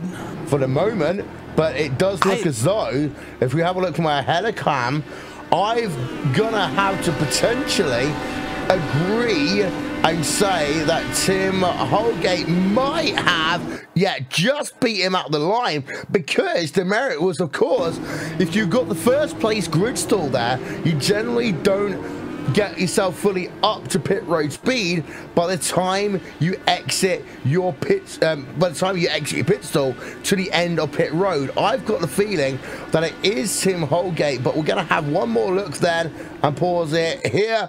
You can see Holgate's behind, and then actually what happened was Demerit slid, but at the point that he slid, I do think actually Demerit might well have just about kept that one there. So it's going to be Demerit, then Holgate, Jeff Drake, Brown and Troyes, Bradley Walters. They are your top 5. Back and more after this. Watch Ernie, go, go, go. Car right, car right, car right, car right. Watch, jam it. Get ready. Dude, blow heads up in that. Jeez. Right on the back wing. Can he make it happen? Push like hell. We gotta stay in front of these guys. Both drivers on the push to pass. Contact in the pit lane. All right, 60. Let that eagle fly. What do I do? What happened? Push here. Push hard. Let's go get this guy. Car outside. Through behind you. Tell. Clear outside. Good job. Just spun behind you. I don't know if you got him or not. He got out of it so hard. Look at these guys are all over the back. Full throttle. IndyCar. The in and out lap. What's next? Come and get the checkers, big boy. Oh, baby, that was good. He hit me. Inside, outside. 2017 Verizon IndyCar Series. See what's next.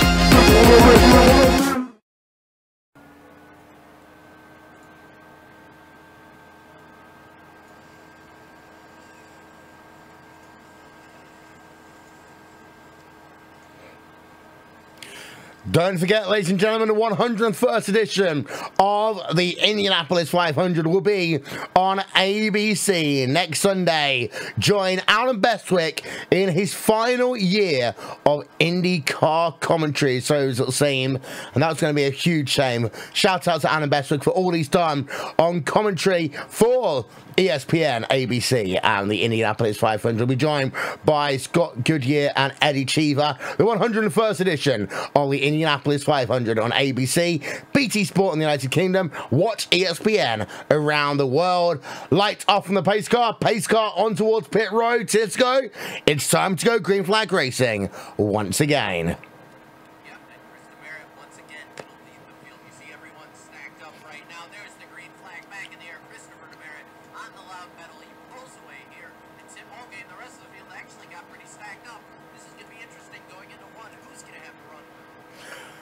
No one for the moment. It looks as though they all got through without too many incidents there as well. As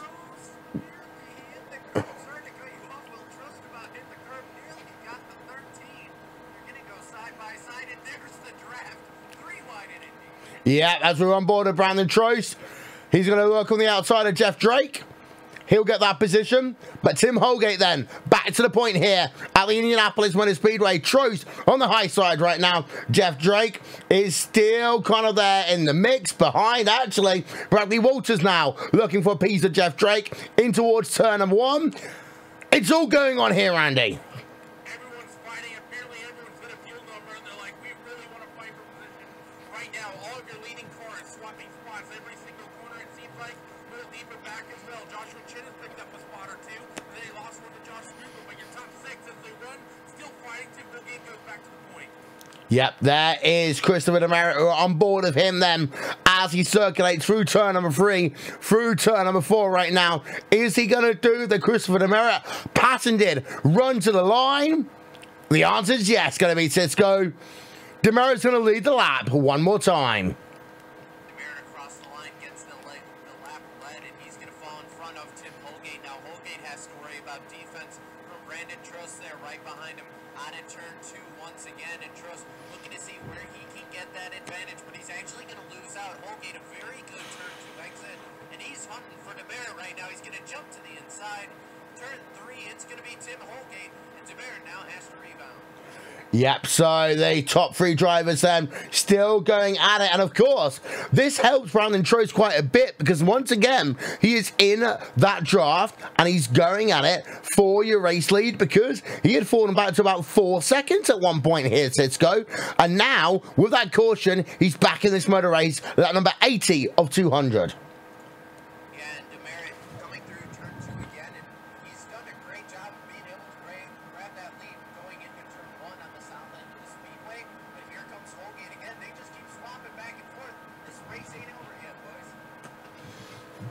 Demerit versus Holgate. You know what?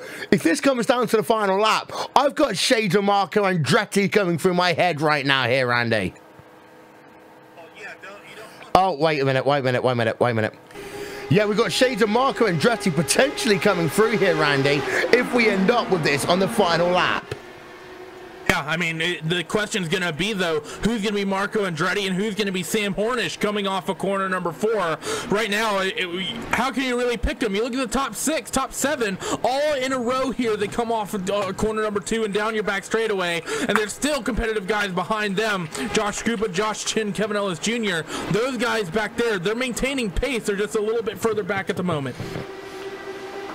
Lap number 81 of 200 going on here. Kevin Ellis Jr. versus Joshua Chin. That one going on for P number 9 on track right now. And well, these top 10 drivers have been the top 10 drivers all race long. It's Joshua Chin down to the inside. That's a big move there over Josh Gupta. That was a huge move there, Randy. Josh Chin has been complaining over the radio of Josh Krupa. Krupa sort of one of the ringers here, and he's made a couple aggressive moves in 2 after Josh made the move in 1. That's part of the reason why they've lost his train. I think Chin wants to put that number 4 machine in his mirrors for good, and because of that, he made a big move into 1. However, he wasn't able to break away, so Krupa's going to fire back down into 1 for sure. On board then with Kevin Ellis Jr. as they work themselves now through turn number 4. In towards 1 they come once again. And Skrupa got a great run through there, and Chin had to back out of the throttle. The aero push forced him backwards. He's going to have to get the run out of turn 2 here, Will, and hope. But look at how much ground Chin lost because Skrupa got that run perfectly, and Chin doesn't have to worry about Skrupa. He's to worry about Kevin Ellis right behind him. Here we go then through turn number 3.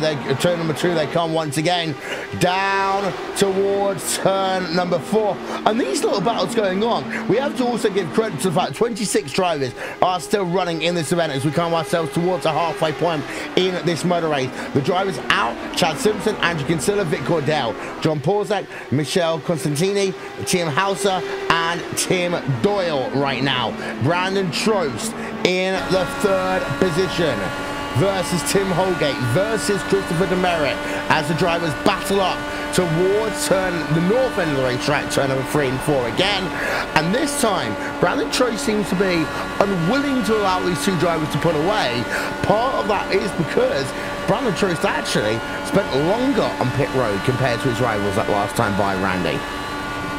He really did, and it's going to be interesting to see what Truss is able to do through this run because Tim Holgate looks like he's going into Tim Holgate mode when it comes to saving fuel here. He got a big run on Demerit going down into 1. He just lifts out of it, so it's going to be interesting to see, does this top 7 group, do they start toning it down? Do they start saving fuel at this point in the run?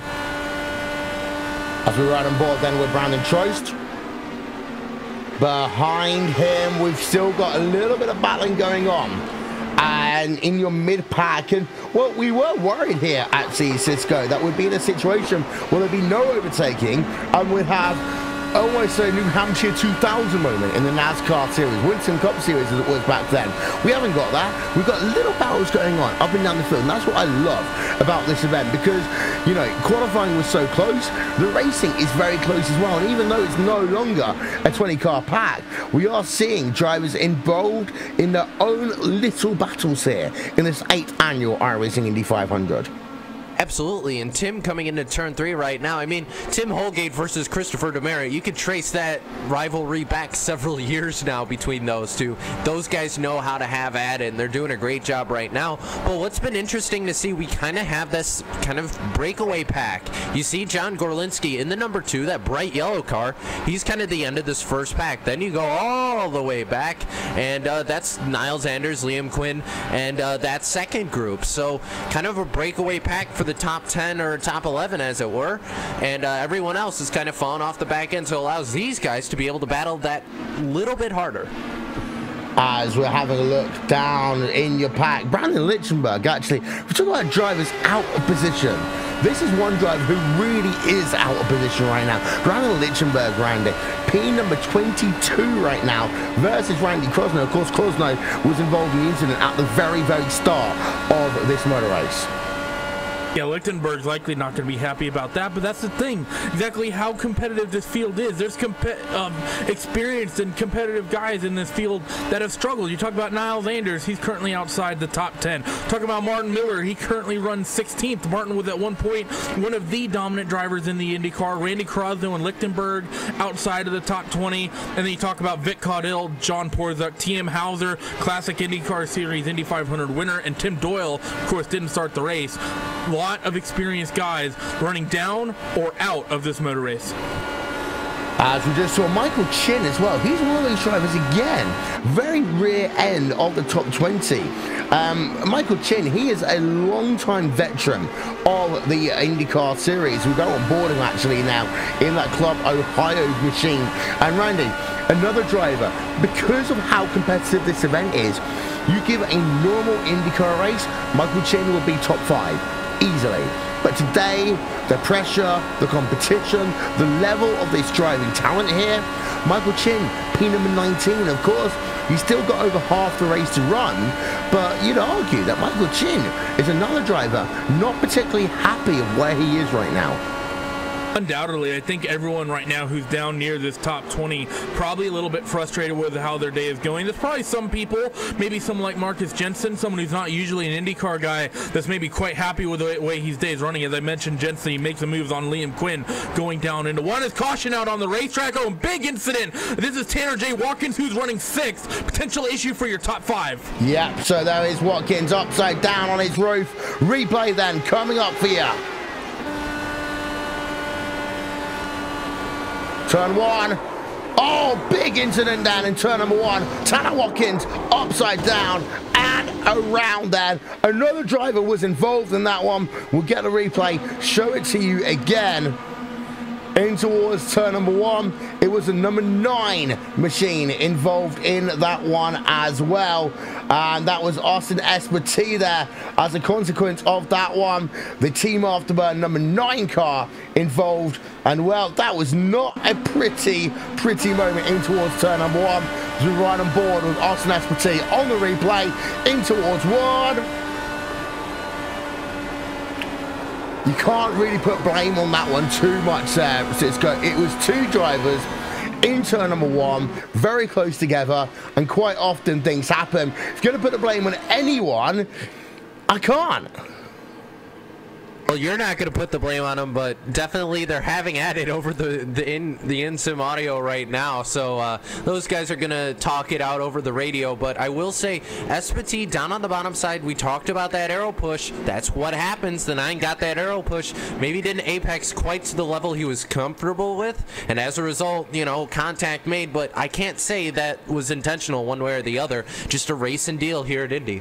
Can I just say, can we get a replay of that incident on board with either Josh Scooper or Josh Chin? Because I actually watched Chin, because Chin just barely slipped through, and ahead of him you're going to see Scrupa go underneath the flipping car. Well, okay. Seeing as we've got ourselves a moment, pit road is open. All the drivers coming down on towards pit road. We'll go back to that one in just 1 second's time. But This is the driver. No, it's not. Of Josh Chin. So we're going to have to try and replay this one a little bit for you.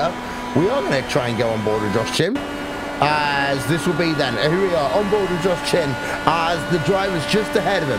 That's what you're going to pay attention to. In towards turn number 1, the number 6 machine, so number 1 machine coming down in towards that first corner. There you can see the incident just ahead of them. And this is what we talk about. Heads up driving every single corner. Those two drivers, number 4 and number 1 machine, very lucky not to be involved in that one. Pit road is open. Drivers coming out of pit road: Demerit, Trost, Jeff Drake, Tim Holgate down to P number 5, Cisco. And that was very odd for Tim Holgate. I'm looking at the pit road time. He lost 2 seconds, but I don't know where it was. It wasn't on the pit stop. He was actually quicker than Christopher Demerit in the box, so that must have been a very odd exit for Tim Holgate, and I'll have to look back at it to see what happened, but Holgate just lost a ton of time. Doesn't matter yet for any of these drivers. Oh, he slid through. That's what happened. He missed his box. We've seen this before. John Porzick did this a couple of years ago, and that cost him the chance to win an Indy 500. Ironically, in 2014, when Tim Holgate actually won the motor race, it was so close that year. John Porzick slid through his pit stall. Here's a replay then of Tim Holgate coming on towards pit road. And you see sliding through, reversing back. That's 1.5 seconds. Bump. That is what you have, and that's what's going to cost you a number of places. He does end up coming out of pit road, almost making contact with number 24, Bradley Walters, as he did so, actually. Very close. Those two could have been involved in a big incident coming off of pit road, but halfway through the motor race, if you're going to slide through pit road, Randy, better to do it now than the final pit stop of the day, as John Porzick learned a couple of years ago. I mean, you're absolutely right. This is the point I think you're getting to, where from here to the end of the race, you have to be absolutely perfect. You can't make those same mistakes here in the next 100 laps and expect to be able to work your way back up in the field. You're just not going to have the time. I don't care if you're Tim Holgate. I don't care if you're Yang O. Put yourself at the back foot with 100 laps to go. Good luck getting yourself back towards the front. Indeed so. There is Christopher Demerit. The lights are out on top of the pace car then. We're going to go back racing in half a lap's time right now. And well, in this run, we are going to see, even if it was go caution basically in the next 2 laps time, Cisco, we're going to go to halfway point in this run race. And of course, what we'll talk about in a few moments time is the halfway winners and losers. Yeah, and definitely we've already had some big losers kind of fall out of this race. Guys like T.M. Hauser, Vic Caudell, Andrew Kinsella, guys we expected to be up front all day today. And just now, Tanner Watkins had a huge blow to his Indy 500 hopes. That's not going to happen for him. So a lot of drivers we expect to see up front just aren't going to be there. And sadly for those guys, not going to be able to move on. Heading ourselves back to green then, here on RaceSpotTV. Time for some RaceSpotTV fan immersion.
You just saw that, 3 wide out turn number 4. They survived there, Cisco, barely.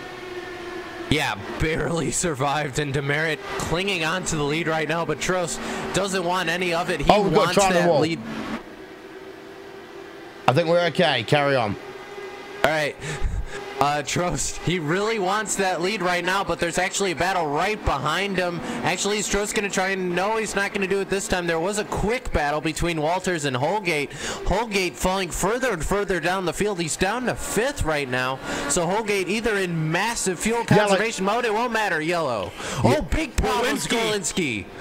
And, well, I've got a feeling this was connected with what I was talking about a moment ago.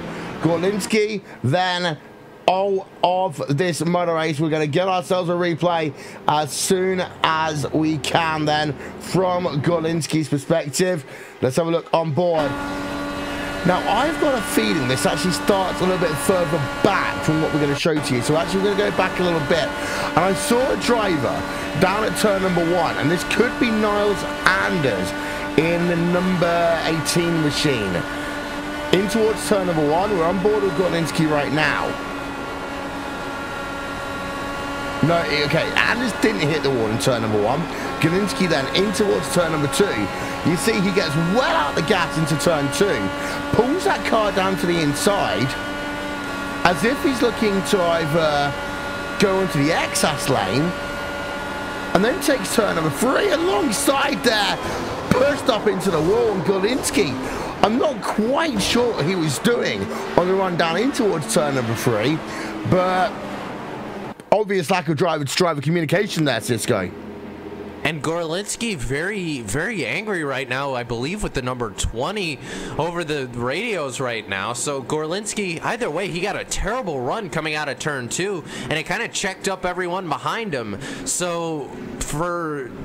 I don't know. It just kind of bunched up the field. We knew something was going to happen once you get that bunched up with everyone that close together, and the two just looked so tight.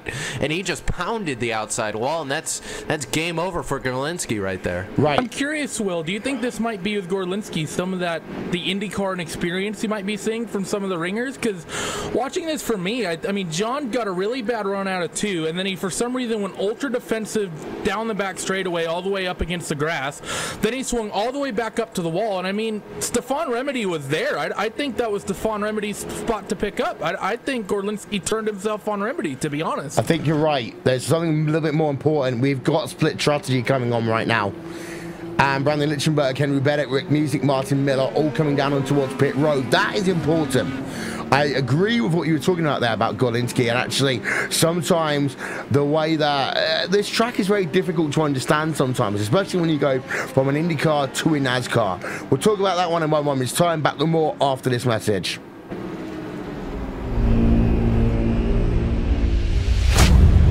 Get ready, going green. Green, green, green.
The NASCAR Beginner for Series powered by iRacing is the premier NASCAR esports series featuring the cars and tracks from the Monster Energy NASCAR Cup Series.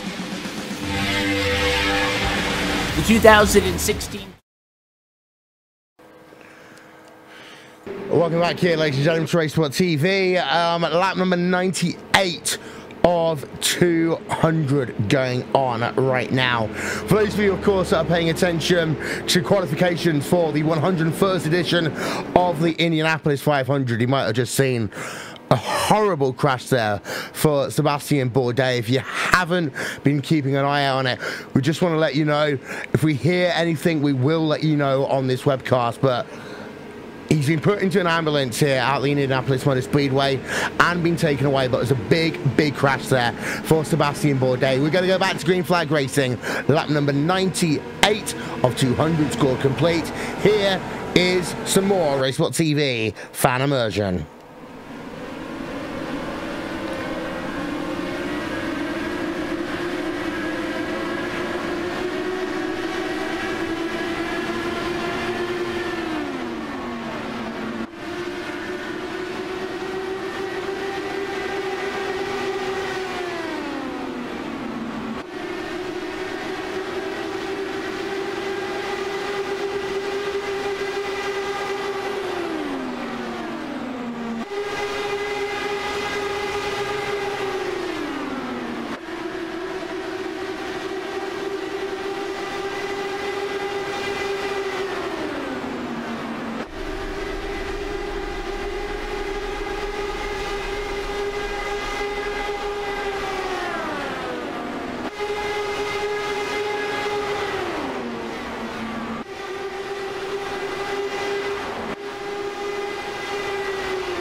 Freeway battle going on for your race lead right now as we're going to go free wide in towards turn number 3. Brandon Trost to the inside over Christopher DeMeritt, and well, Jeff Drake led the lap, but now it's a four-way battle for that race lead there, Cisco. And Tim Holgate has made his way back into the fray for this race right now. On the outside, he's right on the rear gearbox of the 5 of DeMeritt. And now it's going to be DeMeritt back to the race lead. Drake did hold on to the lead. That was his first time in the lead, but it didn't last very long. DeMeritt through 2 now, and Holgate waiting to see if he can make that move. Yeah, as we're just having a look then, back at the front of your field, here comes the driver of Tim Holgate. He's going to go down to the inside and to the race lead here on lap number 101 out of 200. And well, here we are then, second half of the motor race, and it starts now here, Randy. Well, it started a lap ago, but shh. Yes, it did, but their driver's pushing really hard at the moment. DeMeritt goes back to your race lead. Brandon Trost just sort of hanging out in that 3rd position at the moment, and we're already getting back to our big lead pack that we saw early on, back to about 9-10 cars deep right now as they race for the race lead. Side by side once again, and this business, to quote Jim Ross here, it's just picked up in the second half of this event. I'm looking high out though on Brandon Trost. He seems to be basically trying to find the draft any way he can here, Cisco. Go a little bit high, go a little bit low, seeking that draft every opportunity he can, because he knows that minutiae fuel he can save can well be important in the second half of this event. Gets way out the gas. He doesn't want to go past Tim Holgate just yet. Yeah, and Trost, meanwhile, has been using that outside lane kind of through 3 and 4, and we've all been scratching our heads wondering what on earth he's doing up there, because it's odd to see a driver up kind of higher in the racetrack. Is Holgate going to, meanwhile, grab that lead back from DeMeritt? We'll keep an eye on that. But Trost, meanwhile, he's using that high line 3 and 4. We're still not really sure why. Kevin Ellis Jr. right now runs in P number 5. He has gained up some positions in this run right now, Randy, and he's doing himself a nice little job up into P number 5. He's got S. Lesperty about 4 tenths behind him. Jeff Drake just ahead of him. And actually, we've got to give some credit here to Jeff Drake as well. He's led a lap, been absolutely flawless all race long. Jeff's been competitive all day. He qualified that car in third, and while it doesn't seem as if he's the fastest car or the fastest driver out there today, he's definitely has his hat in the ring, and he is for sure one of the favorites. He's been fighting with these guys up front of Trost, Demerit, and Holgate all race long. Those three have been the favorites for sure out front, but Jeff Drake is still a very competitive fourth. Same like you said though, Kevin Ellis Jr., Austin Espity, Bradley Walters, Josh Chin, Josh Krupa. I think right now those 9 all pretty much on even footing to potentially come away with this one.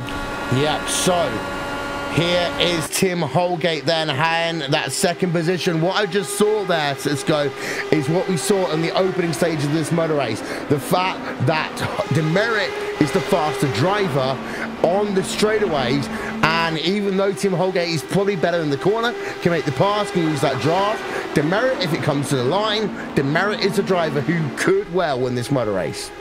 He absolutely can, Will, and we've seen him do it all day. He gets this really good run going down the front and back straightaway.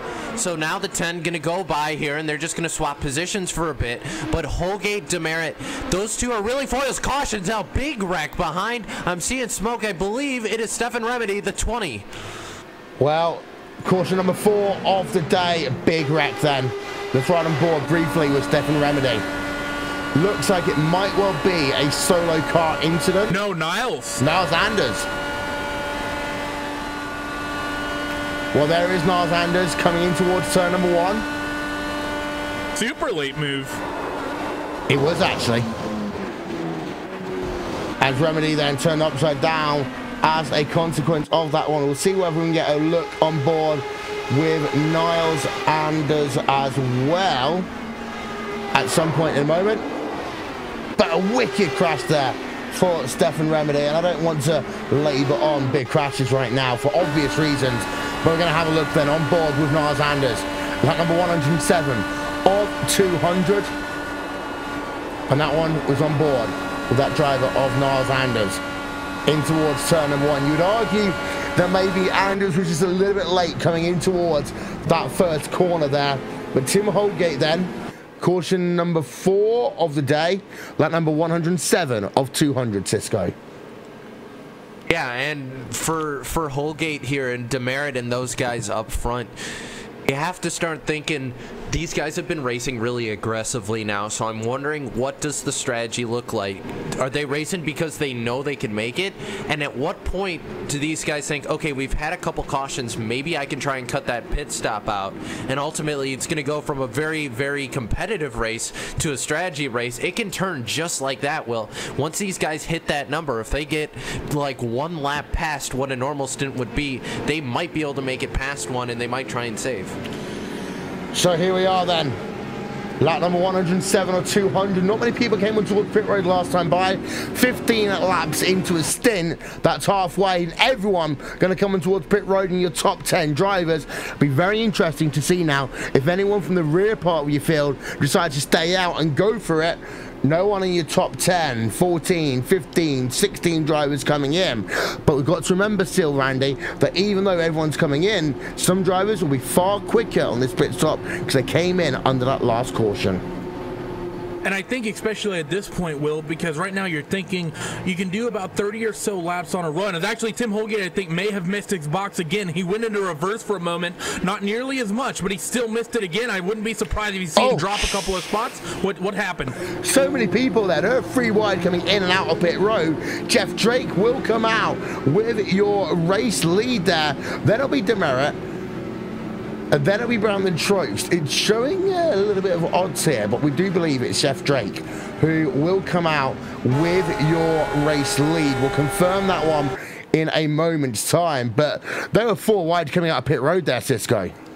Yeah, they were, and looking at the tape, it is going to be Jeff Drake who's going to inherit that lead from Christopher Demerit. But no, pit road was absolutely crazy. The other problem we had was, I think what broke us up was Martin Miller, who has one of the front pit stalls there, very further back in the pack. He came into his pit stop, or pit box rather, just as Trost was leaving, so that was a huge scramble right there. So we are just all over the place right now. Guys coming in and out of the box, it's chaos down there, and well, they made it work. No one spun this time. Indeed not. Jeff Drake does lead the way in terms of this motor race. Lap number 108 of 200 here. To give, and again, I don't like speculating too much, give a bit of an update on the Sebastian Bourdais situation. They did take him to the infield care centre rather than airlifting him to Methodist Hospital. So we are hoping that the situation isn't too bad for Sebastian Bourdais. Big cleanup underway at the Indianapolis Motor Speedway. And I will say, Cisco, you know, we are talking about a virtual race here. Qualifying is going on for the 101st edition of the Indy 500, and we saw a big crash there for Stefan Remedy, but we've got to remember that the sim racers can always walk away. You have a crash here at Indy in a car going 230 miles an hour. Even if you walk away, a crash always hurts. It absolutely does, Will, and you know, these drivers, sim drivers, we're fortunate we're able to see this very competitive racing because these guys don't have to worry about, you know, paying for the car, having to worry about the injuries and kind of the risk that you put yourself when you're in these cars. These guys don't have to worry about that because obviously we're out here on the virtual track, but at the end of the day, you know, these big crashes like this happen, but these guys, from everything we've seen so far, Bourdais, we're not sure yet. We don't want to say anything, so we'll let that figure itself out, and we'll return to the race that we have here because we don't want to speculate. We don't want to fill this with all sorts of rumor and stuff. So this will probably be the last time we talk about it. But let's focus on the race we have now and leave the speculating to the guys in the booth over there. Indeed so. Jeff Drake, though, is going to be the driver to bring the field back to green flag racing here this afternoon. Lap number 109. Of 200 here in the 8th annual iRacing Indianapolis 500. First official laps that Jeff Drake are going to lead here today in the Banshee X car versus a broken aero machine versus Brandon Troyes versus Tim Holgate versus Kevin Ellis Jr. We've got 5 different teams represented inside your top 5 right now, Randy, as we go back to green flag racing. It's fantastic, in my opinion, to see all these teams come out, but not worried about the politics at the moment. Pace car on pit lane. When does Jeff Drake go on the go pedal? Brandon Trost lining up on the inside of Demerit for some reason. Drake's going to go a little bit late. Green flag back in the air. 13 begins to stretch the gap. Let's see, how did Demerit and Trost stay close to him through 1 and 2 through the south end of the racetrack for the first time? Demerit gets a little bit of a run through the middle of 1. Indeed so. There is Jeff Drake then. There is Christopher Demerit, Brandon Trost, Tim Holgate, Kevin Ellis Jr., your top 5, as we've got 90 laps to go here at the Indianapolis Motor Speedway. And here comes Christopher Demerit down to the inside, back to the race lead there, Cisco. And Trost, I thought, was going to make it 3 wide, decided against it here. He's just going to follow Demerit straight to 1 and 2 right now. Meanwhile, Tim Holgate behind those guys, looking to see when he can make that move, where he can make that move. The 13 gets an excellent run out of 4. He's going to jump to the inside at the yard of bricks. It's going to be the 13 by about half an inch, and he's able to get Demerit going into 1 here. And they're 2 by 2 by 2 going through 2. You know what? Someone's just beaten Christopher Demerit on the run to start-finish line for the first time today here, Cisco. And Drake did it with a huge run, too. He got it lined up, and meanwhile, they're going, it looks like, I think that's Ellis. Yeah, that's Ellis. Jumped to the inside of Holgate, so the racing continues here. But, yeah, the fact Demerit got beaten to the start-finish line there means we know it's possible. Maybe these guys just not saving that fact. We know Demerit, if a guy gets a big enough run here now, we know he's not invincible at the front of this field. And a bunch of those guys right behind him are in the position to do that. Jeff Drake just showing us it is possible. Well, let's start running through your field then here. We are past the halfway point of this motor race, and Jeff Drake now is your leader in this field. How long? We don't know for how long, but Jeff Drake then is your leader, Randy, and he's been running consistently in your top 10 since the drop of the green flag here this afternoon. And that's all you need to do in this race. I don't think the race winner is necessarily going to be the person that leads through the first 110 or so laps. Jeff Drake, yeah, he led a couple of those, but he was mostly just cruising in the top 5, being clean, being consistent. We're quickly approaching trim out time, Will, where these guys are going to start taking aero off the car as they get closer and closer to the end of the race. Second place fights on, though. Kevin Ellis Jr. goes to the inside of Trost. Wherever he gets hung up, and I think Trost might fight back on the outside. Yeah, and let's talk about Kevin Ellis Jr. real quick, because He's been in the running pretty much all day long here, Cisco, but now he's just deciding that he wants to say it's go time. And I would argue that for Kevin Ellis Jr., he's not necessarily wanting to get to the front of the field. What he's looking to do is see how quickly he can get to the front of the field if he needed to. And we talked about that comfort that you have in the setup. You know, maybe the fastest car is in the car for you as long as you're comfortable. And wow, Tim Holgate, power move. He's gonna try and get 2 cars in one corner. The car's gonna get loose under him though. I think Holgate went for too much. He's gonna shove Trost way off the apex. Oh, crash out of 2. And we've got ourselves Niles. Jamie Fluke involved in that one as well. Replay coming up. On board of Jamie Fluke as one Apex Racing UK driver is having a sterling race. Another driver has had their race just ended in towards turn number 1. There's Jamie Fluke. Anders, second incident Anders has been involved in today. This time with Jamie Fluke, and well, I want to have a look at this one from the rear of Jamie Fluke and see if we can get a better angle on that one. But it looks to be that Anders looked to go down to the inside in turn number 2. And 2 lanes into 1. Didn't work there, Cisco. No, it didn't. And once again, the radio lighting up, but that was another late move from Anders there. And it's kind of these late moves we talk about, you know, we talked about that in the pre-race show. You have to time out that move to make sure that you're not going to make contact with the guy in front of you. And it seems like, well, he said business was picking up. That's what's happening right now. These guys, the urgency level going up a little bit, I think, too early for these guys right now. I don't think they need to be racing this hard because, well, we just saw what can happen. But these guys, we know they're going to be coming towards the end of this thing, but the intensity level went up, and Anders, I think, just a mistake. I think he thought he could get to the 16 there, but I have to wonder, was it really the best time to do that now? Yep, as we are then lap number 115 of 200. We'll step aside for a moment here on RaceSpotTV and on iRacingLive. We'll be back with more after these messages. Get ready, going green. Green, green, green.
Couple of people came towards pit road that last time by, including Tim Holgate. Tim Holgate is the first of those drivers out of pit road. Bradley Walters came as well as Martin Miller, Brandon Lichtenberg. Split strategy time, and well, we had a bit of a first take moment off air here, Cisco. Some of us think it's not a bad idea. Others are saying, well, actually, maybe not. I would argue for Tim Holgate, if he can get through traffic, he will be okay. But he only really gained 5 laps worth of fuel. That is only, you know, about 15% of a fuel tank. As actually, it's very interesting to know that Bradley Walters comes in to top up once again. So Walters, all of a sudden, committing to this strategy, the complete opposite of what we saw him do 2 weeks ago. And I mean, after what happened to him 2 weeks ago in the Indy Elite Series, I don't blame him for coming in to top off here just to make sure. You don't want to get burned twice by that. But Randy, I mean, we've been debating back and forth. Is this a good idea? Is this not a good idea? Well, here's the deal.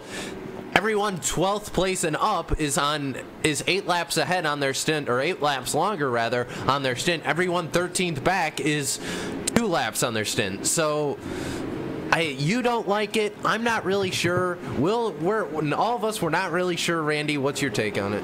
So just to explain, I mean, you can do 29 to 30 laps on a tank of fuel without saving all that hard. These guys, the last yellow came out at 109. That's when we saw the entire field's pit. Then we saw about 7 laps, and then another yellow. You should be clean to make it to the end on just 2 more stops, even if you didn't pit under this caution. That's why it doesn't make any sense why either Tim Holgate as well as Bradley Walters would pit like this, because I think they're just putting themselves in losing track position when they don't need to be. I think that right now everyone up near the front can make it to the end on 2 more stops regardless of what we see. Meanwhile, the lights are off on top of the iRacing first safety car. Jeff Drake will bring the field back to green flag racing, and actually, if you're Tim Holgate, maybe you want to get away from this battle because you know it's heating up and you've seen a couple of close calls over the last couple of laps. It will be Jeff Drake, then it'll be Christopher Demerit, Brandon Trost, Kevin Ellis Jr. and Austin Espartee are your top 5. Pace car is in. We go back to green flag racing here at the Indianapolis Motor Speedway. Waiting. Now we go.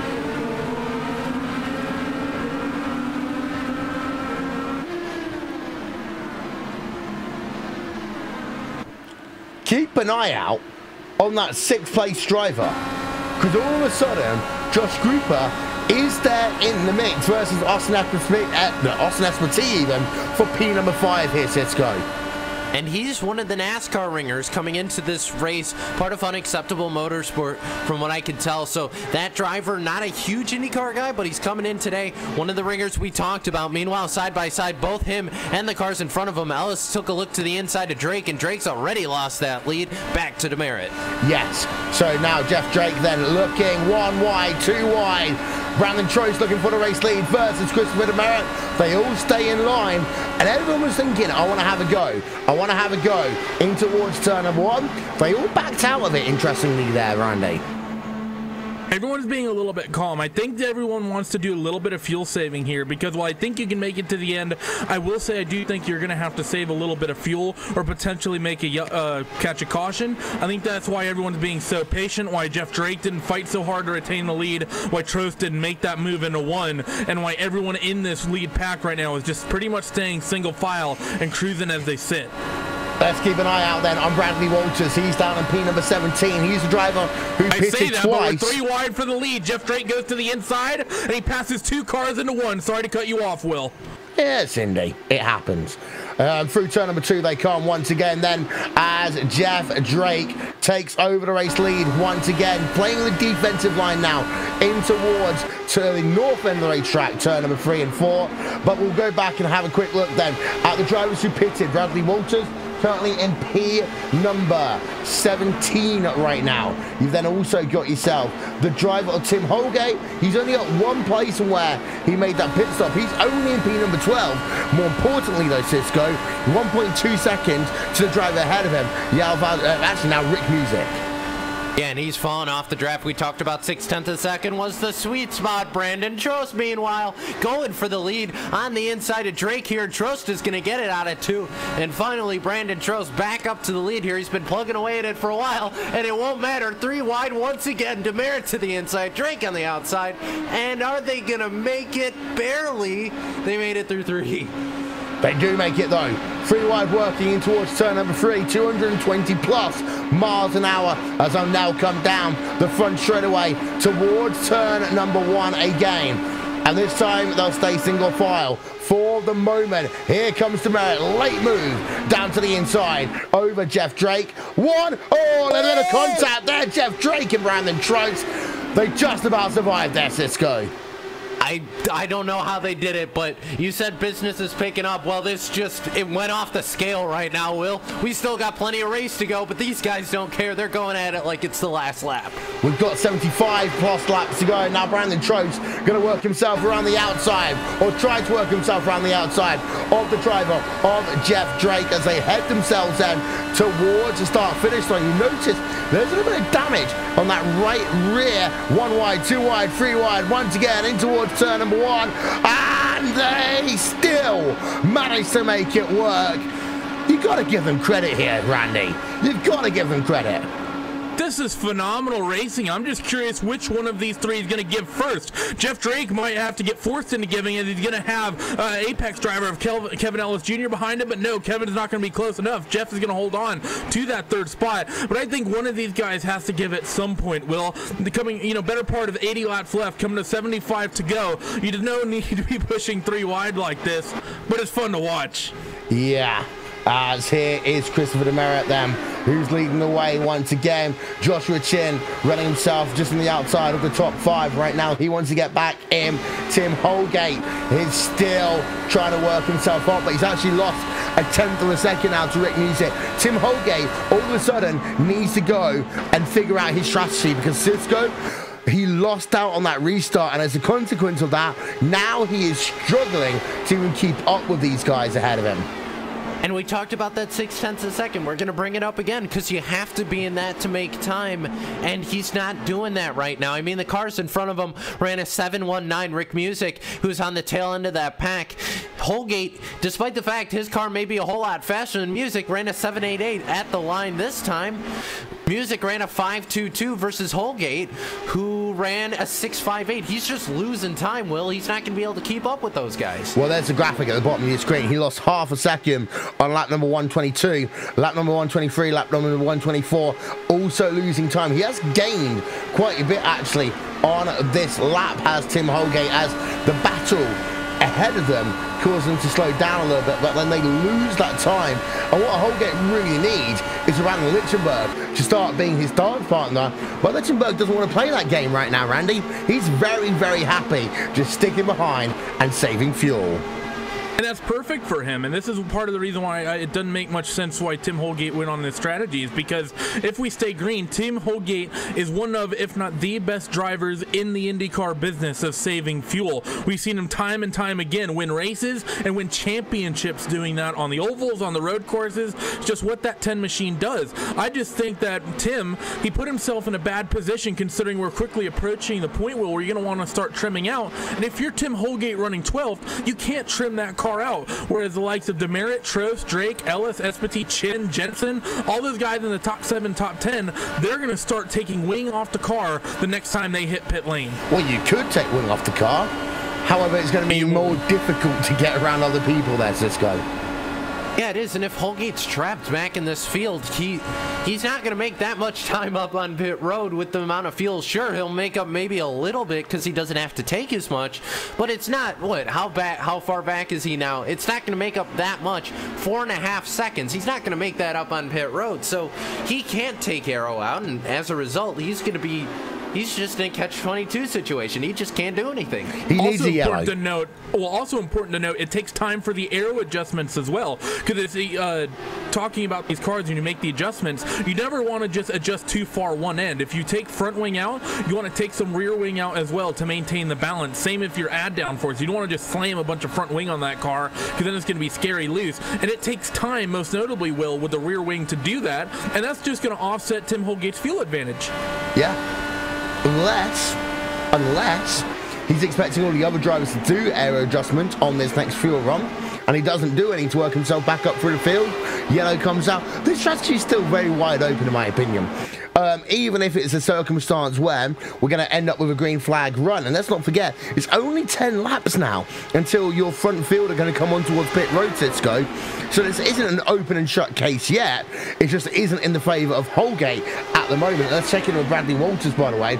P number 15. He's right behind the Tim Holgate train right now.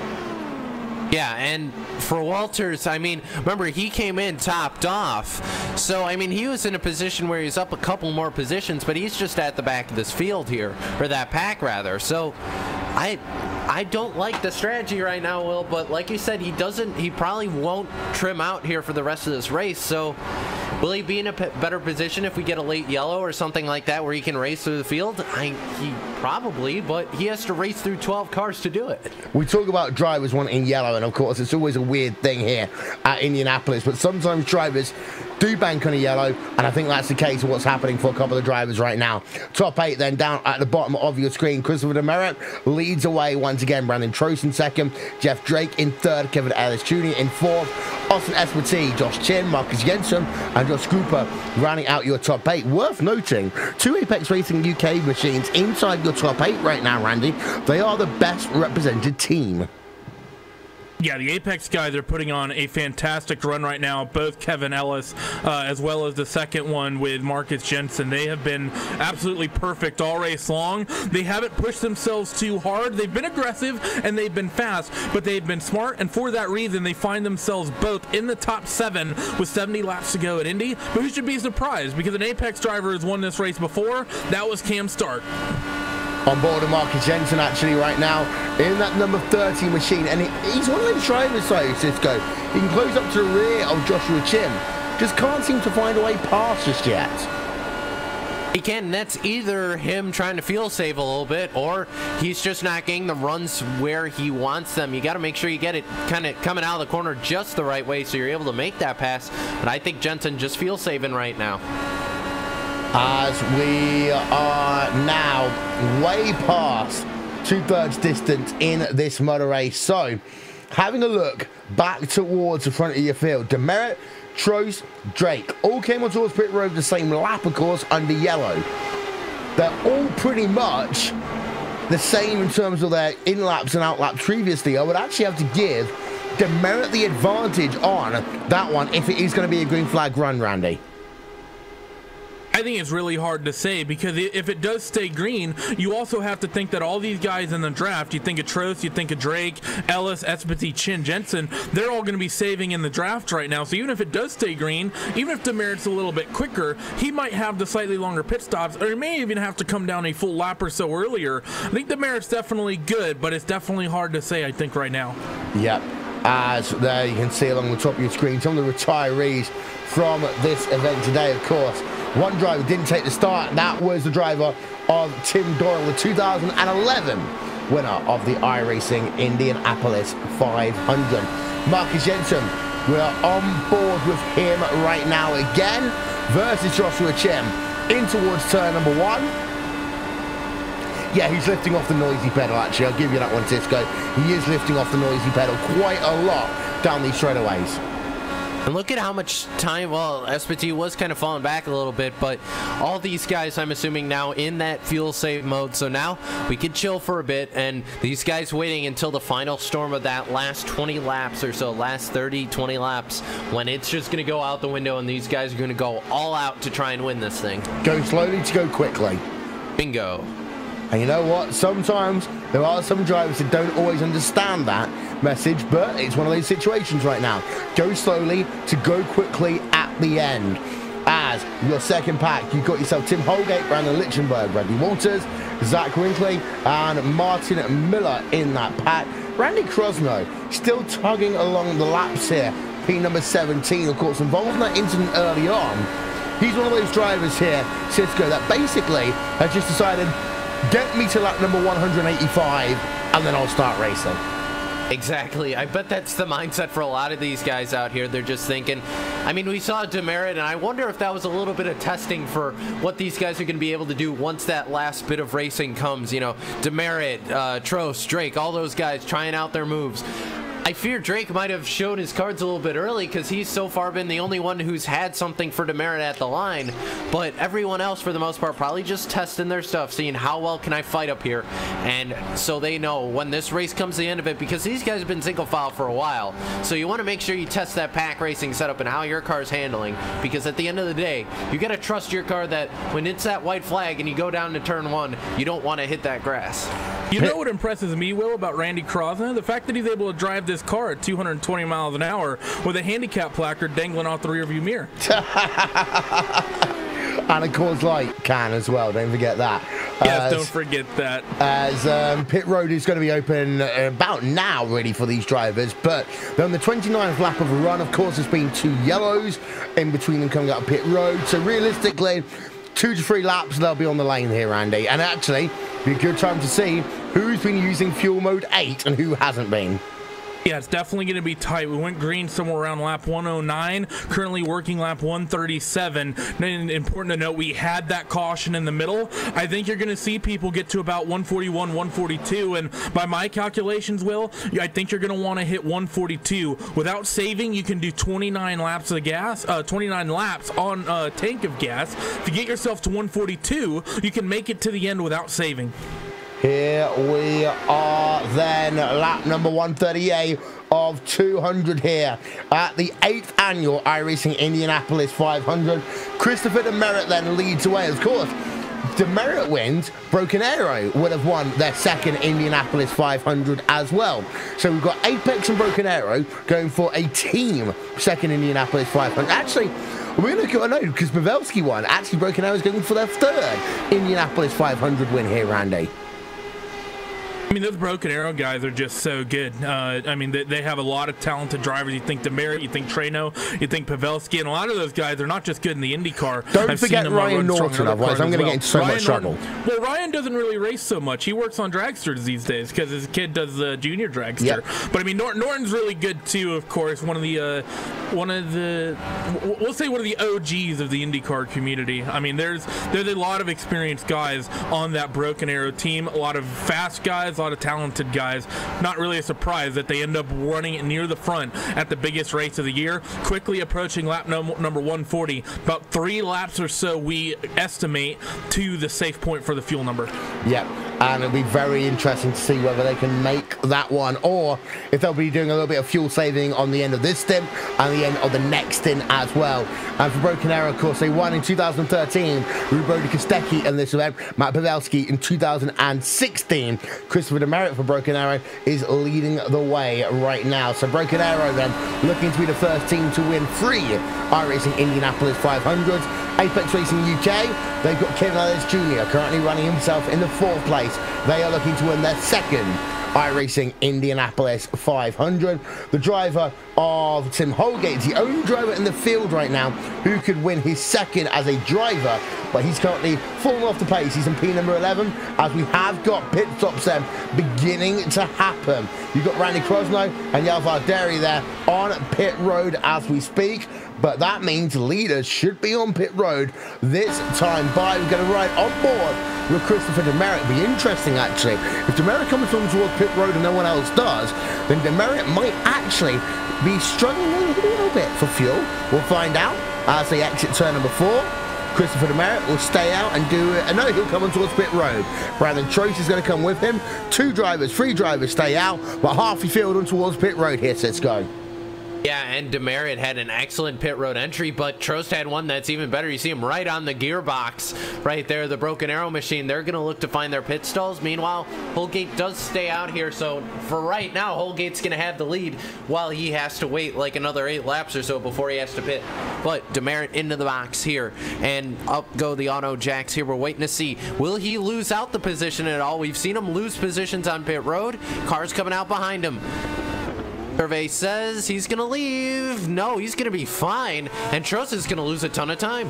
And here come the rest of your leaders. Actually, no, Skrupa goes again. And that's a big advantage for fuel if he can go around another time. But talking about that, Will, your 2 Apex drivers coming down onto the lane, Jeff Drake, they both hit that 142 mark. Yeah, and this is now very interesting, Josh Skrupa. And from here on in, every lap of fuel you save is time that you gain at the end of the motor race, because you have to spend less time on your final stop. And for Josh Skrupa, he also gets a little bit of draft to play with as well, as you got more drivers on pit road. This is Jeff Drake then. He's making himself that service. Out and away he goes in a time of 10.2 seconds. Now, let's see where Drake comes out in comparison to the driver of Christopher Demerit, because Demerit was able to get a nice little jump over the driver of Brandon Trost a moment ago, Jeff Drake, as he exits the pit road. Well, there is the driver of Demerit pass. What about Brandon Trost? Nowhere near in towards turn number 3 and 4. So The order has been restored for the time being as SPT moves himself past Brandon Truex very close through turn number 3 there, Fitzco. Yeah, it got very close right there. The only guy we're waiting to see what happens is going to be Scroopa here when he leaves pit road. But the battle continues between SPT and Drost as far as to the gearbox as he can get. So I guess he's in fuel saving mode, although very aggressive. And meanwhile, Scroopa, oh, he's not even going to be in the conversation for that top group. No, he had a slower pit run there, 35.6 seconds. I'm not quite sure actually why it was so slow. His entrance towards pit road must have been very slow. He actually comes out behind Joshua Chin, and that is the thing now. You've had yourself a number of pit stops, some under yellow, some under green here, Randy. It's getting on towards pit road that is so important. If you're Tim Holgate, you want a yellow now. Yeah, you really do. Well, actually, I don't know actually about that, Will, thinking about that, because let's say a yellow comes out. If you're Tim Holgate, you come down and you pit. Those guys that just came off of pit road, they're going to stay out for sure. So if a yellow comes out now, that could be disaster for Holgate. Yeah, but it'll only fall back down. I mean, there's not many, 19 drivers on the lead lap right now, and the number of drivers are going to pit 7 drivers. You know, he'll only come out P13. He wouldn't actually lose anything, so to say. I would argue if you're Tim Holgate, you still would want a caution kind of around now, or in about 7-8 laps time once everyone's come through, just to close that field up a little bit. But for Tim Holgate, he is now on the back foot as we are coming down towards the final quarter of this 8th annual iRacing Indianapolis 500. Of course, our next special event here on RaceSpotTV and on iRacingLive will be the iRacing 24 Hours Holgate's of Le Mans as Holgate's on pit road. So you can join us for our next special event here on RaceSpotTV. That will be the iRacing 24 Hours of Le Mans. That will be in 3 weeks' time here on RaceSpotTV. Streaming live, of course, on iRacingLive. So, Holgate is on pit road. He actually comes in a little bit earlier than all the other drivers who's on the same strategy. So Holgate, 9.6 seconds, out and away he goes. The leaders already went past him, so well, that was expected. That was expected. I think he's just trying to get himself back on the same cycle as them. Thing is, where is he going to actually come out in regards to that? Because actually the important thing here, Will, he now just is able to take a pit stop without you losing a lap. Yes. And he comes out in provisional P number 17. Rick Music is just out of draft range. And what Holgate really needed was be a little bit closer to Music and then try and pick off the drivers one at a time. Michael Chin spin off of 4. This is near the entry to pit lane. Michael Chin, issues coming off of 4, getting to pit road. He's getting just off the racing surface. We're going to stay green. We do stay green there, and that is very lucky for some drivers, really bad for others who are just hoping that the spotters would say the words yellow, yellow, yellow. But let's have a look then. Let's find Michael Chin. There he is. And let's just show you what happened to him on board through turn number 4, coming on towards pit road. Back end steps out. He actually smacks the wall, and actually he was on the track, but there's no one around to force that yellow. And Randy, Holgate is just going to have his head in his hands right now. That would have been fantastic for Holgate, especially after that pit stop, because then Holgate would have been in a situation where he just coming off of pit road and basically all those drivers in front of him were surely going to come down pit road. Holgate would have been your race leader had the yellow gotten thrown there. I'm not quite sure why it didn't, because I agree, Chin was up on the racing surface. Holgate, though, I think he may have just scraped the wall off of 2, not hard. That 10 machine is pushing, and I'd be very surprised if Holgate hasn't trimmed a little bit of arrow at that last stop. Yeah, that is Josh Scroopa versus the driver of Joshua Chin right now for P6 on track. Scroopa looking down to the inside. He tried to do it in towards turn 3, couldn't do so. Tried to do it in towards turn number 1, Cisco can't do so. Now, Scroopa just doesn't seem like he's very happy with the car right now. He got a very good run on Chin, but the problem was he got it and then went too early. He made the run too early. He didn't have the run sustain all the way down the straightaway there, and as a result, Chin was able to do a fantastic blocking maneuver and defensive maneuver, so he was able to hold him off. So Scroopa now falling back, but remember, he stayed out a couple extra laps versus the rest of these guys, but he's really at the back of this field, running 7th right now, not really in a position to do much. Yep, so let's reset it for you then with 50 laps of this mud race to go as RaceSpot Cat decides that she wants to destroy another one of my jackets. Thank you, RaceSpot Cat. Christopher Demerit then leads this mud race, and it's a 4-car train at the front of your field. It's Christopher Demerit, Brandon Truish, Jeff Drake, and Austin Espartine. These 4 drivers have been in the mix pretty much all race long inside your top 10. They haven't faltered. Brandon Truish technically is your biggest mover, moving up from outside your top 10 into your top 5 with ease. Kevin Ellis Jr. runs in P number 5. He leads a 3-car train right now with Joshua Chim and Josh Scruper for P5 for P number 7. Behind that, you've got Marcus Jensen, Liam Quinn, Ayal Valverde, Rick Music in a 4-car pack as they are P number 8 through 11. Then Tim Holgate is in P12. He runs in no man's land. Bradley Walters doing exactly the same. Zach Greinke and Brandon Lichtenberg doing similar things. And, well, hindsight's always 20/20 in this circumstance here, Cisco. And for the driver of Tim Holgate, hindsight really is 20/20 for him right now. No, it is, because he's basically in a lose-lose situation right now. Again, he's in the middle of nowhere with no draft help. He's slowly maybe inching towards music. He's really not, though. So Holgate, I think, is kicking himself. I mean, he gave up. He was in the top pack. He had a shot to win this thing. And unless something happens, that shot went out the window, and Tim Holgate's going to wind up maybe outside even the top 10, which would be a crushing loss after his run in Indy Elite. Yeah, indeed so. 1.6 seconds is the gap between Tim Holgate and Rick Music, just ahead of him. We have been green for a while here, and long green flag runs have always been that kind of interesting scenario of these iRacing Indianapolis 500s, pitting under green. And, well, Randy, we didn't really show this one in our pre-race show, but getting on towards pit road, it looks easy. The cones are further down than if you're running a NASCAR here, but still, that back end of the car is so squirty when you do try and slow down from 220 miles an hour down to 60. Yeah, the way you set up these cars for the oval trim, it's very difficult getting them down to pit lane speed. I will say one of the things that's nice about this track compared to a lot of ovals, Will, you don't really drop off the apron here. The entire front straightaway is pretty much flat. There really isn't a transition at all to speak of, so because of that, that doesn't really upset the car. But the one thing you do need to be careful of, your in-car settings. What's your weight jacker at? What are your bars at when you come down onto pit lane? Very, very easy to have a bit of weight jacker cranked into that car, Will, get to the pit road, get on the brakes, and have that back end just kick right and throw you into the wall. Oh, yeah. And we've seen 1 or 2 drivers have issues on pit road, of course, here today. And the second incident is, of course, when you actually go from the asphalt kind of pit road itself in towards the pit boxes, and it's so slippery there. And often what you'll see at Indy, well, as soon as they get their pit stall assigned, Cisco, they are laying rubber down every time they come off of pit road and onto pit road, because they want to make it as grippy as possible.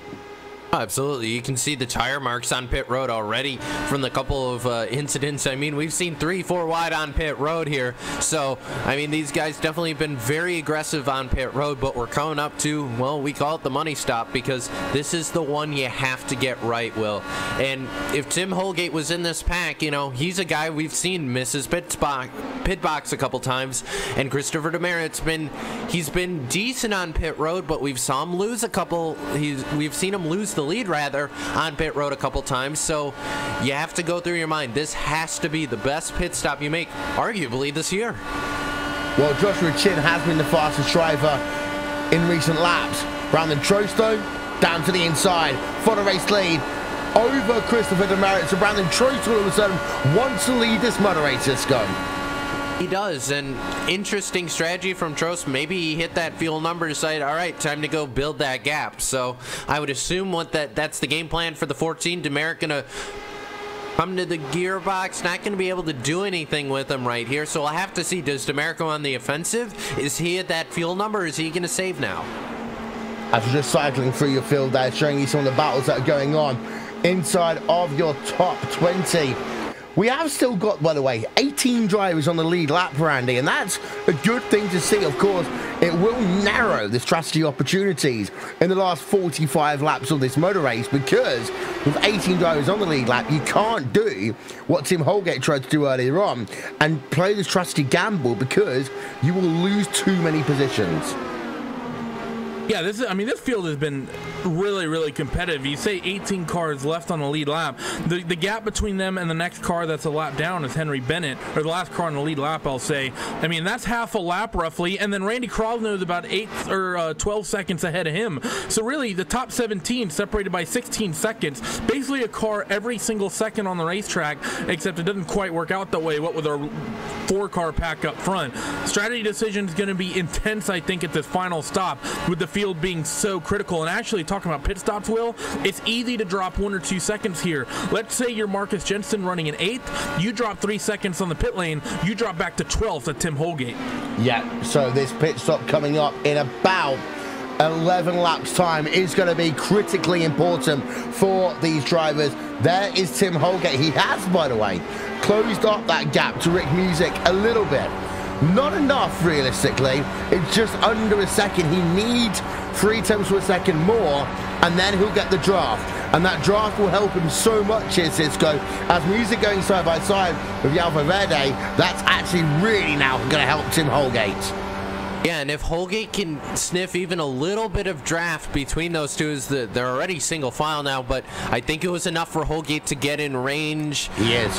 Yes, I do believe so. So he's going to be in draft range now. So that's going to allow him, Will, to tag onto those guys. Depending on how he has the car trimmed out, it may not win him the race, but if it can get him at least into the top 10, he might be able to salvage something out of this race. He's 9 seconds behind the race leader with 40 laps to go here. We have seen crazier things happen, but I'd still say that Holgate needs a caution here, Cisco. Oh, yeah, easily.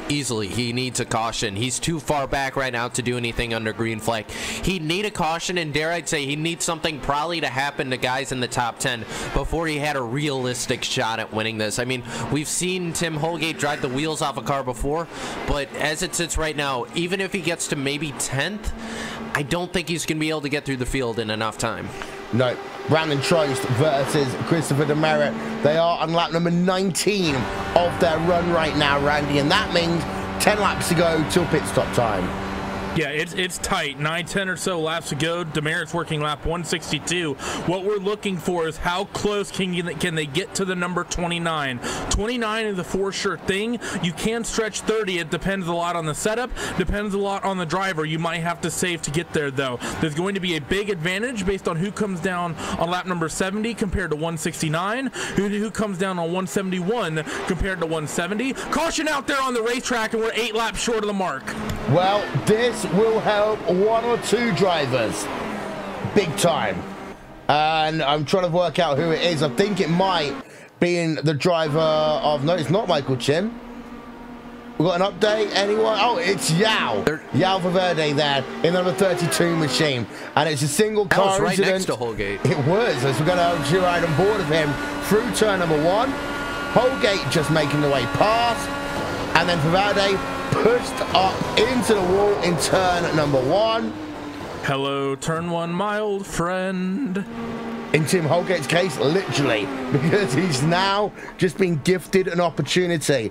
If you are Holgate, you must come on towards pit road this time by, because everyone else is going to come in. But now, this is where the roles reverse, Cisco, because those drivers, Tim Holgate, Bradley Walters, et al., they have got themselves 6 laps less fuel to put into the car, and that would equate in my head to about a second and a half.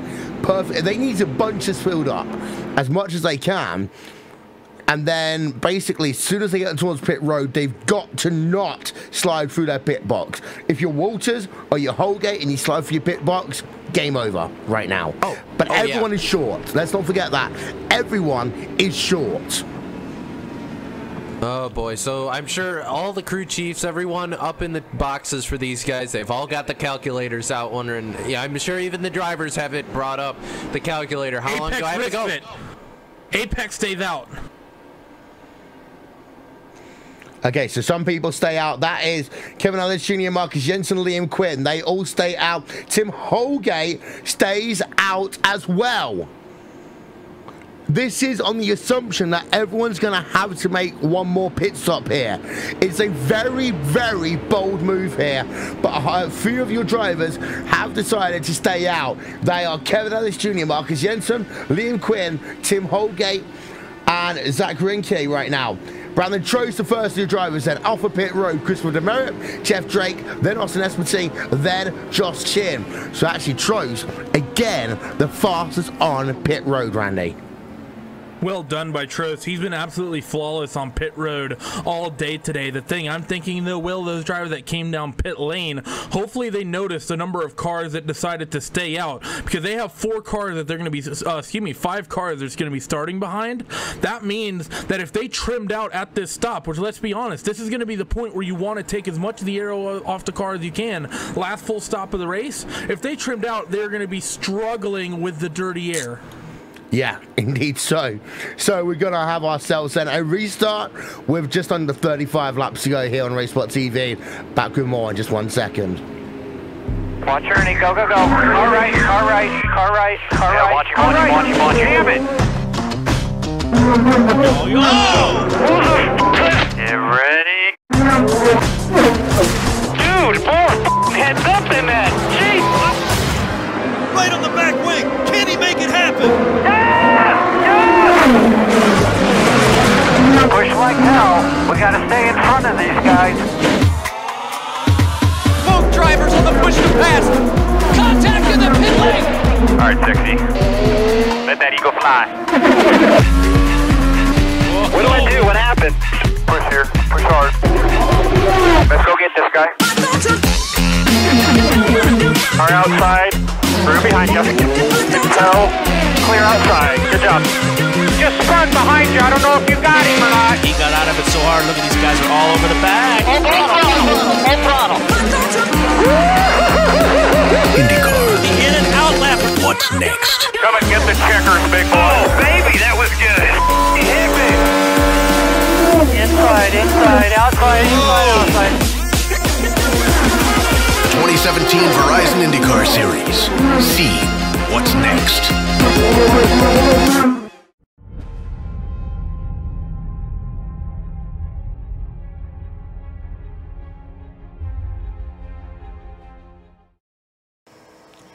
Welcome back, ladies and gentlemen. Apologies for coming a little bit late back from that commercial, but 35 laps to go out the line. Drivers that stayed out: Kevin Ellis Jr., Marcus Jensen, Liam Quinn, Tim Holgate, and Zach Rinke. First of the drive, in fact, Henry Bennett as well. Brandon Trost, the first of the drivers to have pitted.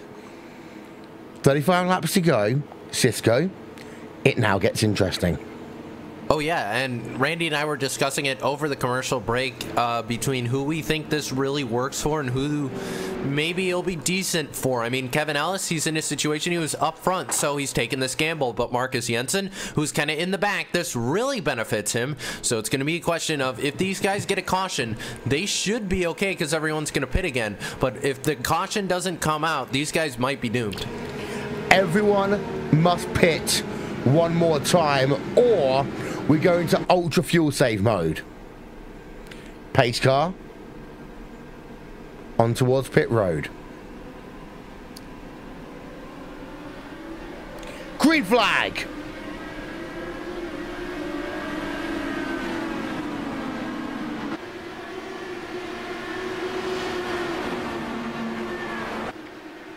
You want to keep an eye out on that mid-pack because they're all going to jostle for position right now.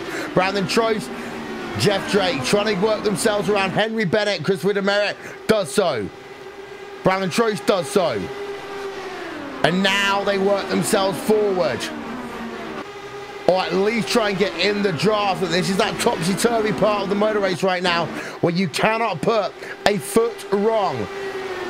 Tim Holgate right behind Marcus Jensen. Jensen leads the lap, or will he? The answer is going to be no, because Holgate will move himself down to the inside to the race lead with 34 laps to go, Cisco.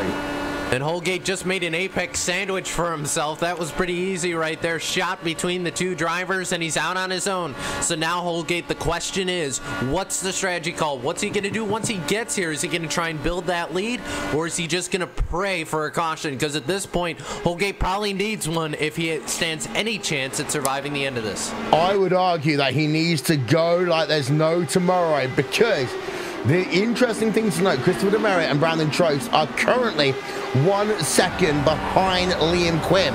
That 1 second, Randy, is very important to the strategy of Demerit to Trost, because they can't now go into ultra fuel save mode just yet. No, they can't, and that's really disaster for them. And the question is going to be, who's going to go into that ultra fuel save mode? I have to say, someone of the leading pack has to have been have to have shifted to that sort of mindset. Thinking about Alexander Rossi from last year in the 100th running of the Indianapolis 500. Someone I think is likely going to try to make that work. Who's it going to be? Because if we stay green, whoever pushes now and decides now that I'm going to save fuel and make it to the end, I think they win your motor race. Well, it's interesting because Liam Quinn is falling back from Marcus Jensen as the Alex Jr. going side by side with Tim Holgate, but we're keeping an eye out on this gap. It's currently 1 second and a little bit. Demerit then, they did actually close the first part of that last lap, but then Liam Quinn got the draft back and was able to get himself a bit more of an advantage. I think Liam Quinn is going to be the most important driver to pay attention to right now. Even though he might not win this motor race, because it doesn't look as if he's got the pace of the top 3 drivers here, he will be important because he may well, Cisco, allow Demerit to come back into the fight, and that is the most important thing. Yeah, as far as Demerit, Trost, the rest of these guys is concerned, Demerit basically needs Liam Quinn to wait for him, or else Demerit's going to be in big time trouble, because Trost is sitting behind saving, as is Chin, as is Espati. They're all just sitting behind him at this point, probably saving. So Demerit's going, I need that draft. I need that draft. Everyone else can sit behind him and save. So Demerit kind of, once again, he's now in the catch-22 situation. Jeff Drake versus the driver of Zach Rinke. For turn number 3 and 4. Drake upper position. Holgate versus Alex Jr. Alex Jr. leads the way here. Interesting fact as Holgate then go down to the inside. He will take the race lead away. Tim Holgate, lap number 24 of his fuel run. Kim and Alex Jr. lap number 28. Marcus Jensen, lap number 29. Liam Quinn, lap number 30. Randy, Holgate is going to be in a very lonely place in about 2-3 laps time, but he has got some advantage now because everyone else still should have to come on towards pit road. For Holgate, this will be his last time in. Everyone's got to pit. And the thing is, Holgate needs to build up. In my back of my head, I just did the maths. 7 seconds is what Holgate needs. And we'll see what it is once he gets to the line compared a lot to the other drivers as he gives the spot to Ellis Jr. as they go into 1. Interesting to note, both Apex drivers stay out. Amongst everyone in your lead group, they stay out. So everyone's in fuel save mode. But right now, Tim Holgate, 2-second lead over Demerit and Trost. He needs to find 5 seconds, Will, and I don't think he's going to do that. Well, pit stops will be the important part. You can maybe gain half a second there. He will be towards the end of a fuel run, of course. Demerit and Brandon Trost, they cannot afford to basically beat each other up here. They've got to work together here, Cisco, if they want, as Ellis Jr. is on towards pit road. But these two drivers, Demerit and Trost, have to work together, and they've got to be friendly enemies for the moment. Yeah, they have to. We're gonna pull out the Waltripisms early here, but we're gonna have some co-opetition. Bingo, exactly what these guys need to do right now. It's not Daytona or Talladega, but that's the aero package. These guys have to work together. They have to save that fuel. They have to be best friends here if they both want to be able to be up front at the end of this thing. Marcus Jensen in second place. Tim Holgate in first right now. The gap between Demerit and Holgate is static at 1.92 seconds, and here then comes Marcus Jensen onto pit road. This will be his final pit stop of the day, and this is a very important pit stop for him, as it's been for other drivers who are on this strategy as well. Jensen then in towards his pit box. We'll give you an update on his time in a moment. Tim Holgate now leads his way by 1.2 seconds. He has got more fuel than Liam Quinn, etc. So what he actually wants is Liam Quinn's coming towards pit road this time by, because Demerit has just got into draft range here, Randy.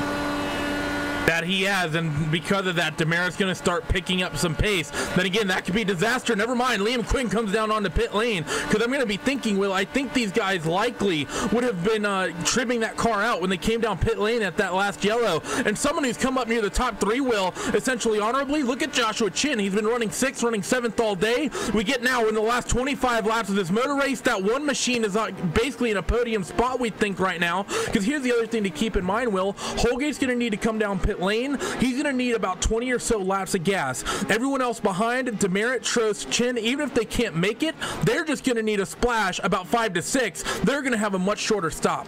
That's where the 7 seconds comes from. For those of you wondering what my logic is on these things, that is where... Well, no, Holgate would have a longer stop. No, but that's where the 7 seconds overall lead he needs to build up comes from. Right. Is what I mean. But Joshua Chin, he has had heartbreak at Indianapolis before. Here on the grandest stage of them all, can Joshua Chin get redemption then in the last few laps of this motor race? 25 laps to go, and it is Tim Holgate leading. 4 laps, I suggest he'll be on pit road in 4 laps time here to this go. And that will mean, of course, every lap he can do now, between now and the end of the motor race, it will basically mean it won't be the fuel that'll be the limiting factor, it will be the tyres as he's in. He's in. Okay, so this is interesting. He knows that the tyres are going to take X amount of time to put on. He's going to have to take fresh tyres anyway, so he's not losing any time by taking himself the fuel to go with it, Randy. Not bad thinking there by the driver of Tim Holgate, because he's going to lose X amount of time anyway. Oh, there's a car on the wall, in 1. Liam Quinn's in the wall. And we are yellow. Oh, we're yellow. And Tim Holgate's overshot. We're going to stay with Tim Holgate for the moment. Strategy, window, throw it out. Because it's all changed here. It's all changed here. Tim Holgate comes out of pit road. He has the lead. No, he's the first driver. Everyone's no, he's 11th. No, I think everyone has to just stay on this strategy right now. If you're Demerit, if you're Trost, if you're Josh Chin, you are about 3 to 4 laps short. You get a yellow, you put it into engine map 8, you clutch and coast it around. I think if you're at the front right now, you have to risk this. This is the 2017 iRacing Indy 500. You don't pit for the safe strategy here. You have to risk this. But Randy, I have to think, if you're Demerit, you get on the radio to Trost, who you've been trying to work with here. You say, look, if the 3 of us come down pit road, everyone else is going to follow. You have to go with Demerit. You have to go with Demerit. No, that's the worst thing you can do to yourself as the race leader, saying, if I come down pit lane, everyone's going to follow me. The worst thing you can do is try to keep yourself on cycle. You have to think about this race from your own perspective. You don't have to think, what is everyone else going to do? You have to think, what do I have to do to get the win in this race? I think the right call right now is to stay out. They were only a few laps short from when the last caution happened. I think they can stretch this. I'm going to say tyres might well be important. And if tyres are going to be important, then you might want to come on towards pit road. But we're going to find out now. Are we going to see dummies? We're going to see a lot of dummying. No one? Yes, Demerit's going to come on towards pit road. Trost will stay out. And this is what I mean by the dummying here. Some drivers will stay out, some drivers will come in. And now, business has really picked up here. Demerit's all alone, though. Yeah. Will, I was about to say, thinking to last year, Brandon Traino, last pit stop of the race, he came down, got shuffled to the back, ended up losing an Indy 500. He dominated the entire way through. Did Chris Demerit just make the same mistake? But he can run all out, Randy. These guys, I mean, you're saying you think they'll be able to save 3 or 4 laps, but can they? Yeah, but you know who doesn't need to save? You know who doesn't need to save? Tim Holgate, Marcus Jensen, Kevin Ellis Jr., all those guys who just pit, they're good to go to the end. Demerit's behind them. Yeah. So you use Tim Holgate as the hot knife through butter, and it's not a hot knife through butter. It's literally a fire rod through butter right now. Because these other guys, they will. What I think will happen is you might see some drivers Try and get the early advantage, get into draft range, pull away as much as they can, and then fuel save. We'll find out in a moment's time. We need to think about this strategy call. We'll be back in a second. Introducing a whole new form of racing to the best online racing simulation in the world. This is Dirt Racing on iRacing.com.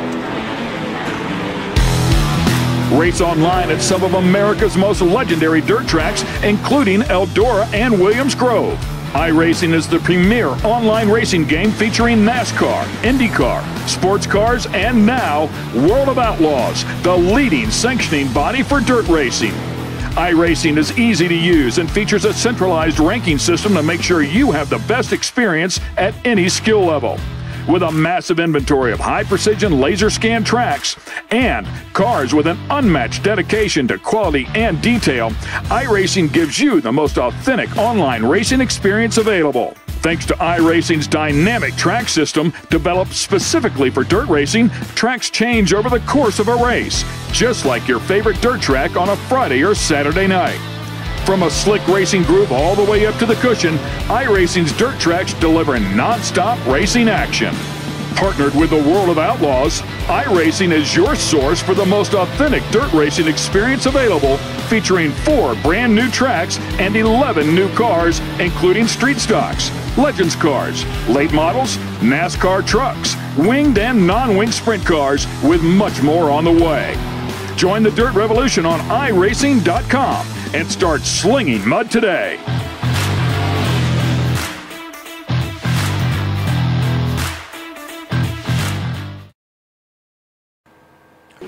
Welcome back to RaceSpotTV. Listen to the engine note, Brandon Trost.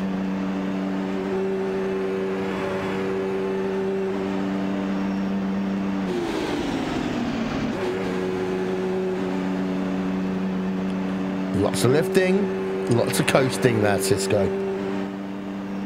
Yep, and that's all he can do now, Will. This is Trost. His bed is made now, Will. You're stuck with the strategy. So, 20 laps to go. Just to let you know, no top split iRacing Indy 500 has ever finished under yellow. Brandon Trost, 20 laps to go. Taken back to 2015, the 16th Street Racing League Indy 500, Brandon Trost ran out of fuel, lap number 199. On the grandest stage in sim racing, is he going to potentially make the same mistake again, or has he got enough fuel to go to the end?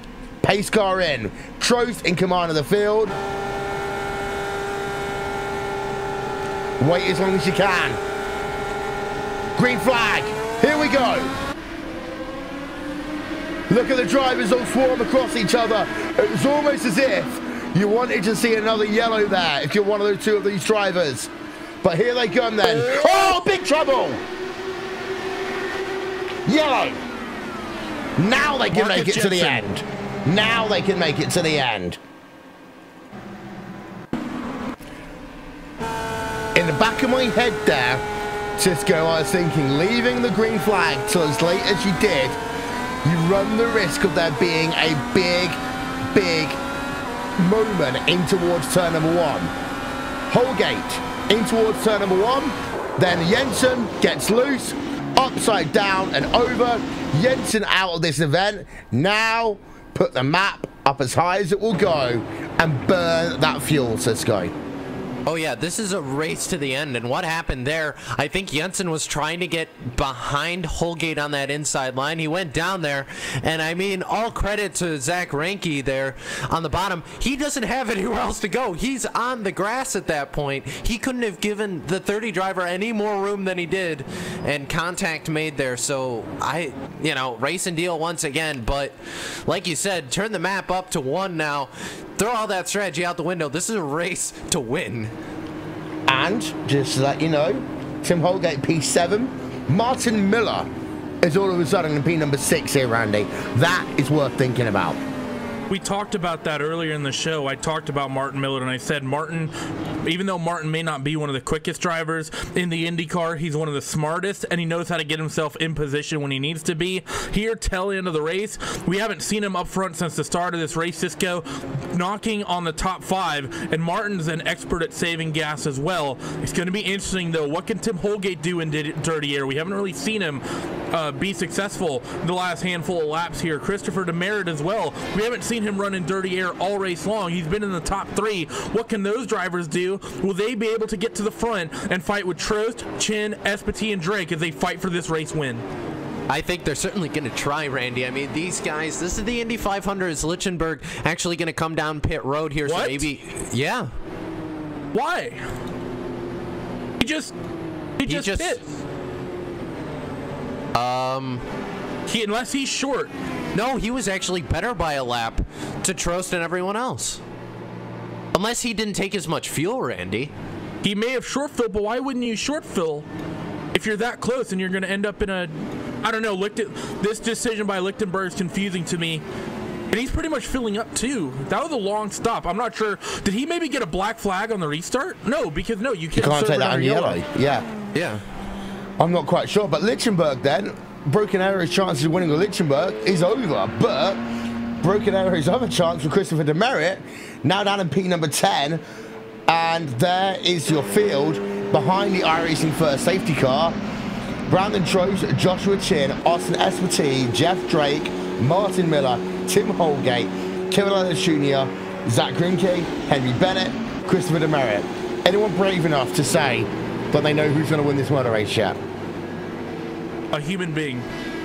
I'm not jinxing anyone. Don't look at me. But thinking of this, Will, I have to think back to last year's 2016 Indy 500. I mentioned Demerit coming down pit lane similar to Trano. You talked about the fact that Josh Chin always has bad luck at Indy. Who did he have his bad luck with last year? He had his bad luck with Brandon Trost. They run 1-2. Yeah.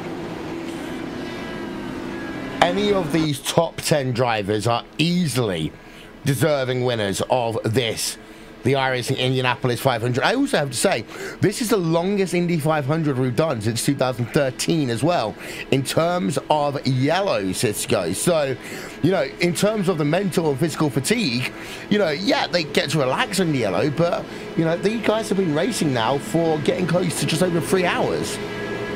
And you have to keep in mind, Will, also the fact that these guys have been looking at fuel strategy. They've been worried about having to mess around with the wing or the weight jacker, all that sort of stuff. More than a lot of other different series on the surface. You have to do so much as a driver to keep that car competitive. It gets wearing, and for these guys, you know, you have to go fuel map 8. Okay, now it's a restart, back to fuel map 1. You know, back and forth, back and forth. But the thing is, we still have 15 laps to go here, 16 laps to go, and those guys are going to have to, I don't know, they're going to have to dig deep, Will, because like you said, 3 hours. Endurance is a big test here at Indy, and it's going to come down to who can make that move to win themselves the race, and who's going to make that move to maybe lose themselves this race. Also, we got a slight update. Lichtenberg has a penalty. He wants to be at the back of the field when he serves it. That way he doesn't have to worry about essentially getting run over or traffic in front of him. Also, that's really good. Worth thinking about the fact that some of these guys in your top 5, they've done 3 acceleration cycles, as I call it, Randy. That does impact the tires a little bit. It does. It's not great. And coming especially to this restart, you're going to be 16 laps to go at the line. That's when you want your tires to be at your optimal. But this is going to be an insane sprint to the end. Are you ready? Yep. Cisco, you ready? Oh yeah. Here we go then.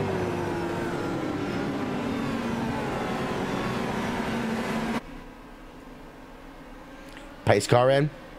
Trost going early this time. Defensive line already. Green flag back in the air. Here we go. Side by side already. Holgate wanting to get past Martin Miller. He does so in towards turn number 1. Makes that move complete. But Chin on the outside of Trost. Here they go. 2 wide. Maybe going to go 3 wide down the back straight away. And it's going to be the driver of Joshua Chin, who moves himself to the race lead with 15 to go. Actually, 16. 15 to go at the line here, Cisco. And Espati just got the job done in 3. He's now going to hold the lead, but Chin is going to have a run coming out of 4. He's going to look to the outside this time of Austin Espati. Brandon Trost, meanwhile, does he make it 3 wide? He's got nowhere to go. And for Austin Espati, he's going to hold on to this lead right now. And that is a lap led for the 9. He hasn't been up front all day. He hasn't. Hot knife through bottom. We talked about it earlier. Tim Holgate is now up into P number 4. And he's only half a second back. So draft mode engaged for the driver of Tim Holgate. 3 wide almost to get at the front. It's Joshua Chin who leads away. Then Austin Espati, Brandon Trost. Trost falls back into line as they work themselves now through turn number 4. And now it's going to be called defensive driving, Randy, from here to the end. Has to be defensive and offensive, and Tim Holgate is there. Espati, Trost, and Holgate look to the inside of Chin. Chin's going to lose 1 spot for sure. Does he drop one to Trost? No, Trost, I think, gets tied in the dirty air. Chin is able to get back in a line. Great for him, but now Holgate, has he been able to trim out the way he may have wanted to? Is he going to be quick at the right time? He's got to run on Trost now. They're going to be 3 wide almost for second. Chin, Trost, and Holgate as they go into 3. Espati's clear with the lead into 3 for now. Yep, so Holgate then moves up into 4th place, but it does look as though he took off a lot of wing there because he could not hold. Trost. And Trost is going to make contact with Joshua Chin. Chin hard into the wall. Yellow flag is out. Chin's bad luck at Indy continues, Randy. I go to Cisco on this one. I don't want to say something and be called biased, but I have to say I think Trost just dumped Chin right there. Hi, Cisco. I mean, Trost went to the inside. He saw the move, and I have to say, I saw it coming. The 1 got a little bit tight. He apexed very high out of 3. The 14 shot to the inside, but I've just found the moment. And this is what happened then for Brandon Trost. And I'm going to stop it for you at a specific point through turn number 4.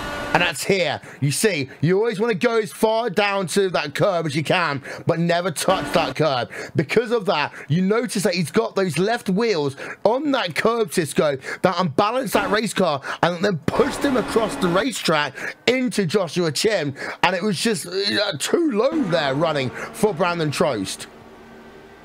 And it's like hitting an oil patch, Will. As soon as you hit that curb, you're going straight in the outside wall. And unfortunately for Chin, the wall wasn't in the way. He was. And for Josh Chin, like you said, the bad luck continues. And we haven't seen a pass work in the short shoots today. We've only seen accidents or people having to get out of the throttle. And once again, that's what happened. And for Brandon Trost, I mean, he had second, but at what cost? Joshua Chin out of the iRacing Indianapolis 500 again.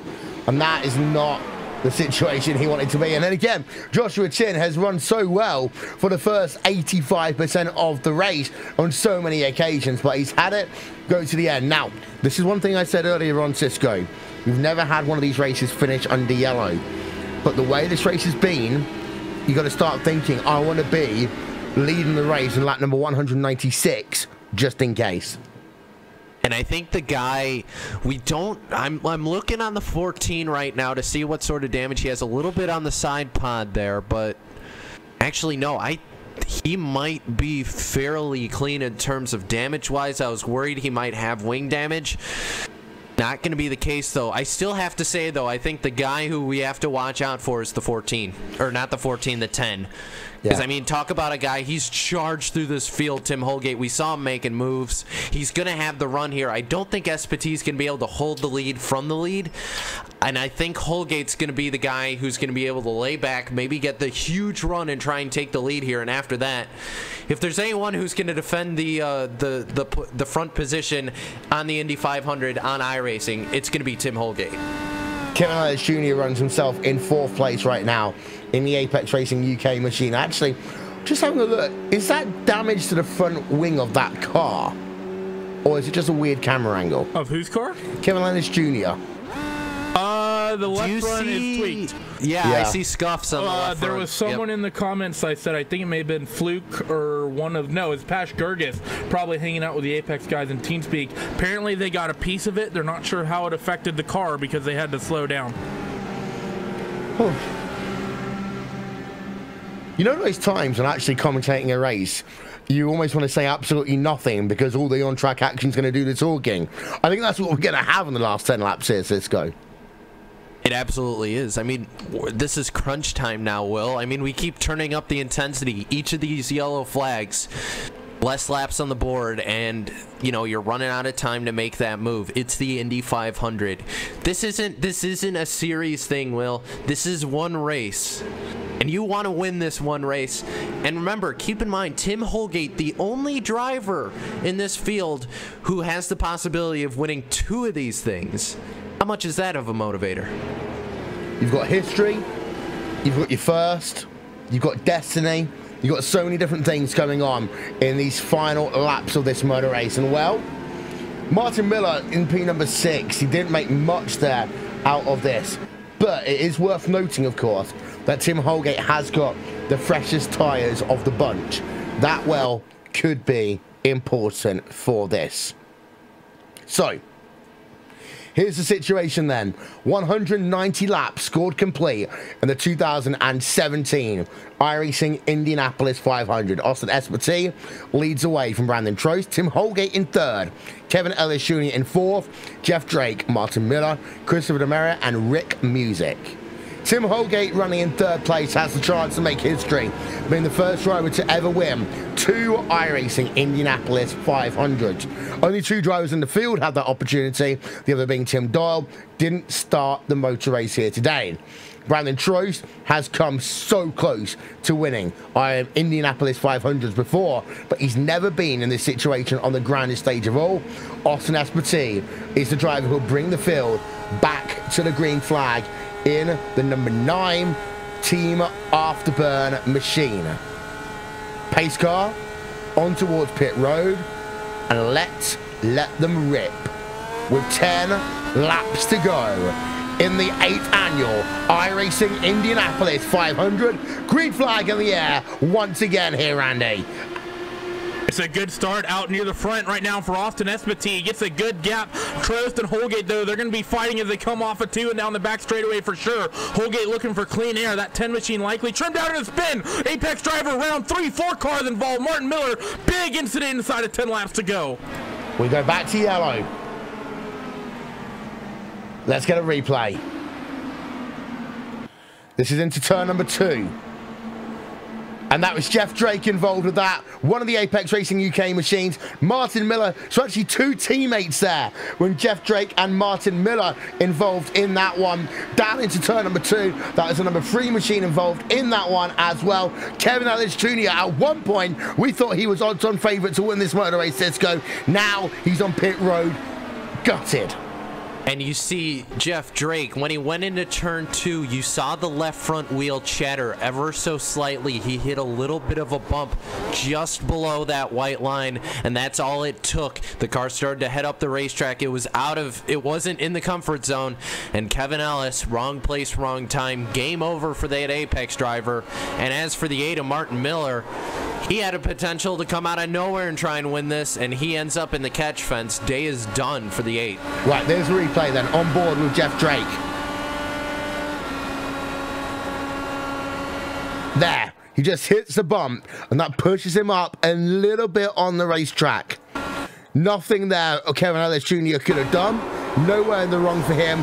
Jeff Drake wobbles and pushes that car up across the racetrack, and you should know after 191 laps worth of racing what's going to happen when you put your car down on that inside through turn number 2. And often we talk about turn number 1 being the difficult corner here, Cisco.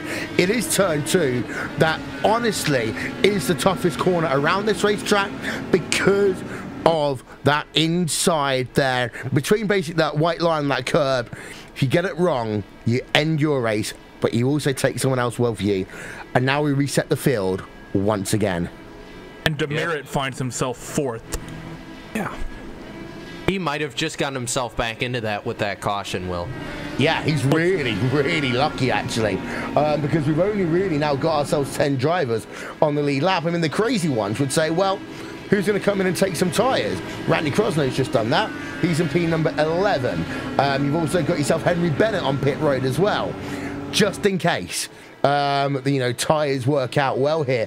But what's happened is the tyre situation's now kind of been neutralised in some ways because of the fact they've been stop, start. You've still got to worry about the tyres at SPT and Trost, though. They've been through, what, 5 acceleration cycles here, Cisco? That's not good.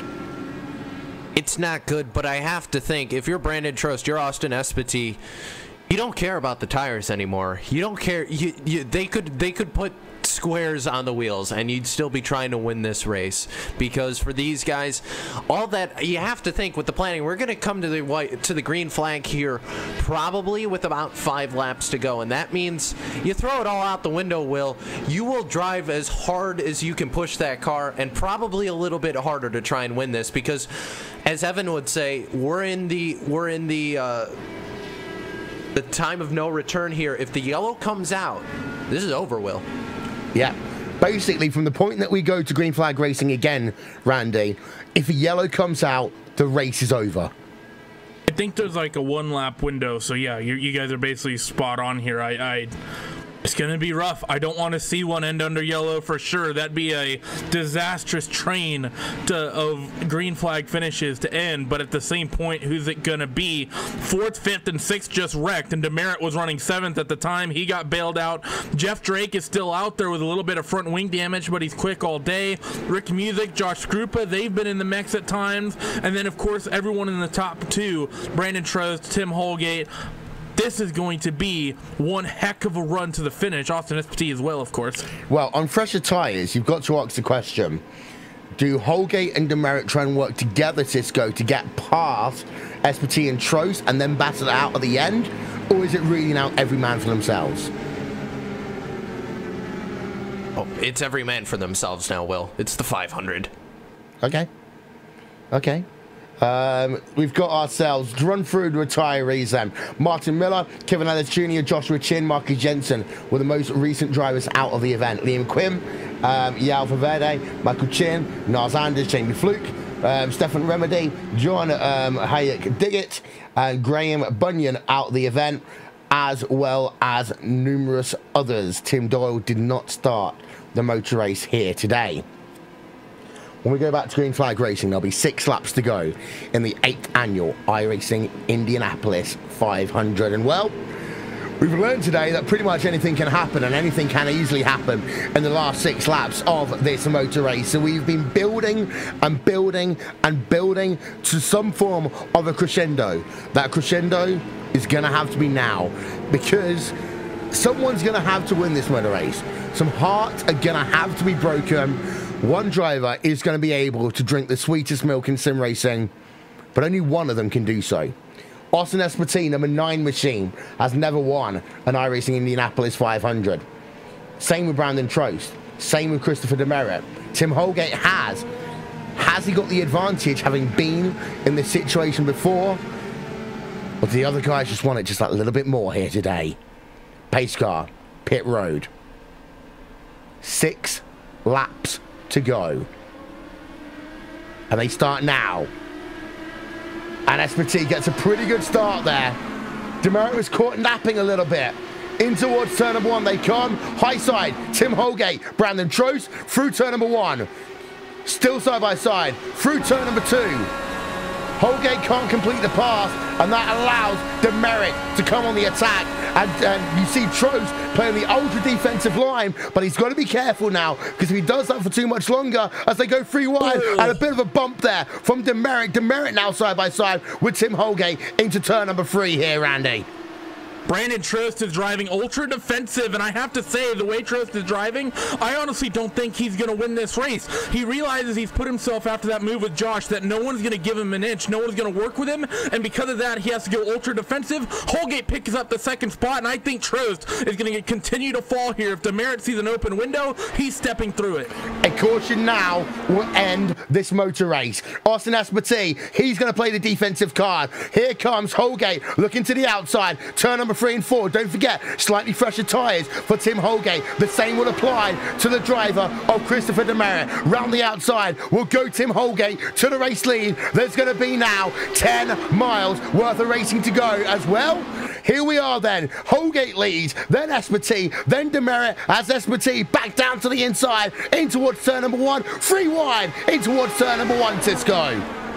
Please, nobody make a mistake. But Demerit on the inside. He's going to come through turns 2 right now. A fantastic run out of nowhere for the 5. He got blocked by Espity just 1 lap ago. Able to keep it moving. To the lead goes the 5. But now here comes the 9 of Espity. He's going to jump on the inside.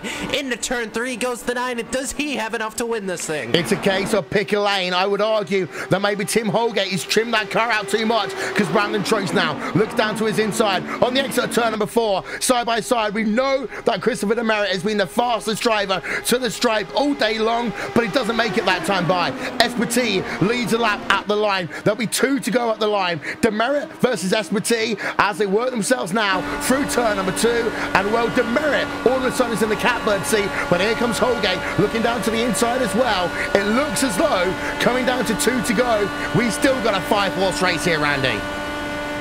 Inside of about 7 miles left to go, and Tim Holgate's going to pick up the 2nd spot from Austin Espity. Brandon Trost shuffled to 4th, and he's just stayed there. He's been fighting as well with the 4 machine of Josh Scrupa. Is Trost going to look to the ultra-high line off of 4? Not going to make it stick, and here goes Tim Holgate inside of 5 miles left to the inside of Chris Demerit. He's going to beat Demerit to the line as well. 2 to go, penultimate time into 1. So here they are then, less than 5 miles to go, and Holgate back to the race lead. It does look as though it's a 2-horse race, as it's now going to be Trost versus Espity going side by side. They are very close together as they now work themselves towards the north end of the racetrack once again. But Demerit is right now on the coattails of Tim Holgate. They work themselves to the white flag this time by. It's Holgate versus Demerit, arguably a 2-horse race now, because the drivers behind them have been scrabbling for position. Demerit looking down to the inside as the white flag will come out. 1 more lap to go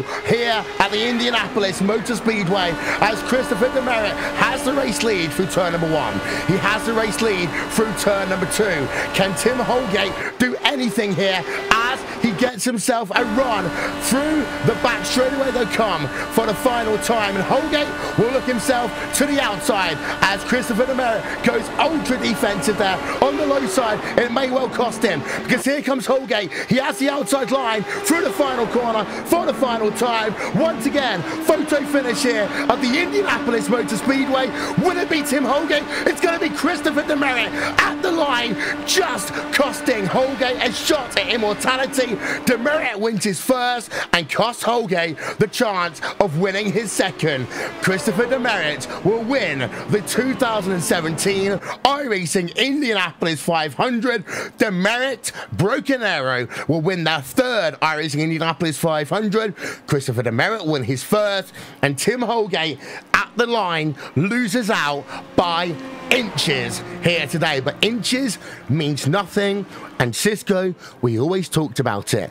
If it came down to the run to the line all day long, Christopher Demerit has been the best driver towards the yard of bricks, and he does so with the race victory now, as the Broken Arrow number 5 machine will slow it down for the donuts. And Demerit, 19 1/1000ths of a second is the difference between Holgate and Demerit right there. And Demerit, I mean, he was unstoppable on the front stretch. The only one who even passed him that one time, that was Jeff Drake.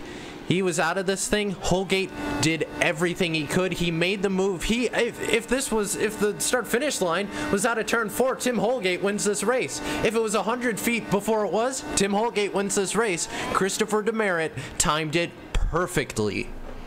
Christopher Demerit wins the 2017 iRacing Indianapolis 500. There are your final race results. 2 100ths of a second. The difference between winning and losing here today. But Christopher Demerit for Broken Arrow gets the run out of turn number 4. Tim Holgate, 2nd place for him. He has to suffer the embarrassment, no, but the heartbreak, yes, of defeat. Brandon Trost in 3rd place. He ends up just pipping Austin Espity to the line. Bradley Walters claims P number 5, Zach Renke in P6, Rick Music, Brandon Lichtenberg, Josh Gruper, and Jeff Drake. They round out your top 10. We then have a look back, and you see behind Henry Bennett, Randy Crosno are the two drivers that finished this motor race in P number 11 and P number 12. Kevin Ellis Jr. involved in that last caution along with Martin Miller, Joshua Chin out of this event. Marcus Jensen out. Liam Quinn et al. Also. It's been a high attrition day in the last 70 laps of the 8th annual iRacing Indianapolis 500. But if your name is Christopher Demerit, you don't mind. You set the fastest lap of the motor race with 5 laps to go, and you claim the spoils of victory. We'll be back for post-race coverage after these messages. You're watching the 2017 iRacing Indianapolis 500 on RaceSpotTV. Watch Ernie, go, go, go. Car right, car right, car right, car right. Watch, car right. Watch, damn it. Get ready. Dude, more heads up in that. Jeez. Right on the back wing. Can he make it happen? Yeah! Push like hell. We gotta stay in front of these guys. Both drivers on the push to pass. Contact in the pit lane. All right, sexy. Let that eagle fly. What do I do? What happened? Push here. Push hard. Let's go get this guy. Car outside. Through behind you. Tell. Clear outside. Good job. Just spun behind you. I don't know if you got him or not. He got out of it so hard. Look at these guys are all over the back. Full throttle. IndyCar. In and out lap. What's next? Come and get the checkers, big boy. Oh, baby, that was good. He hit me. Inside, inside, outside, inside, outside. 2017 Verizon IndyCar Series. See what's next.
The 8th annual iRacing Indianapolis 500 is in the books, and Christopher Demerit is your race winner by just 2/100ths of a second. It is Broken Arrow's 3rd win on the grandest stage of sim racing after Brody Kostecki in 2013 and Matt Pavelski in 2016. Christopher Demerit, welcome to iRacing Indy 500 Victory Lane. Yeah, it feels great. It pulled it off. There was a point where I thought my race was over and, you know, just got caught up by cautions, but dug back in. Talk us through not the first 150 laps of the race. talk us through the last 50, because your pulse, your heart rate, your everything must have been through the roof numerous times. Yeah, when I saw that I was pretty much the only one pitting on one of those cautions, my heart sunk a little bit because I realized it's going to be starting like, I don't know, P13 or P15 or something like that, and to get through 15 cars in 20 laps is a tall order, especially when the restarts get a little spread out. But then as the cautions kept going, I started to gain positions. Unfortunate for the people who wrecked, obviously. I want to see the race go green to the end, but fortunate for me to get back up. You know what? We almost wrote you off until that final caution where all of a sudden you're back in P number 4. First of all, that wreck just ahead of you, how close were you to being involved in it? And then secondly, do you think that was the moment when you thought, actually, no, I can win this race? That was definitely the moment when I was like, oh, I'm back in it, as long as we don't get another immediate yellow. I don't know how close I was. I haven't really looked back at it. I don't know if I want to. I think I had a decent amount of space, but I wasn't looking over my shoulder to see. I was trying to get cleared. Well, then those last 12.5 miles or so, actually 15 miles, let's be honest. You and Holgate ended up being able to make it a 2-horse race at the end. Do you think that helped you?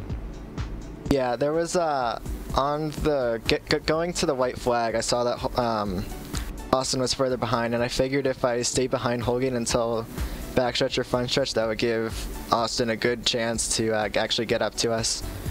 So I passed Holgate in the hopes that it would be half of a swap draft lap, and then the other half would be just us battling out, and hopefully Austin would be far enough back. I think it worked. I don't really know what would have happened otherwise, but it worked out, I guess. And with this race win, of course, you are now a winner of one of the most prestigious events, not just in iRacing history, let's call it in sim racing esports, but also Broken Arrow now. They have won 3 of the last 5 iRacing Indianapolis 500. Do you think that cements the legacy now of Broken Arrow as one of the best teams in IndyCar history on iRacing? I think it definitely adds to the resume that our team has. Of course, there's always, other drivers that are right up there with us, but I feel like this puts up us a notch in the order. I can't tell you an order off the top of my head, but yeah, it definitely helps out. Well, congratulations. We'll give you the floor. 2 things. Who do you want to thank, and what milk are you about to go and start drinking? I'd like to thank everyone on Broken Arrow. They put together a great car this year, last year even, and rolled out this year, and it was still really good. Just tweaked a few things, not too much actually. So got to thank all of them. Shout out to Rensselaer Motorsport, who I have on my rear wing. Building race cars, pretty cool.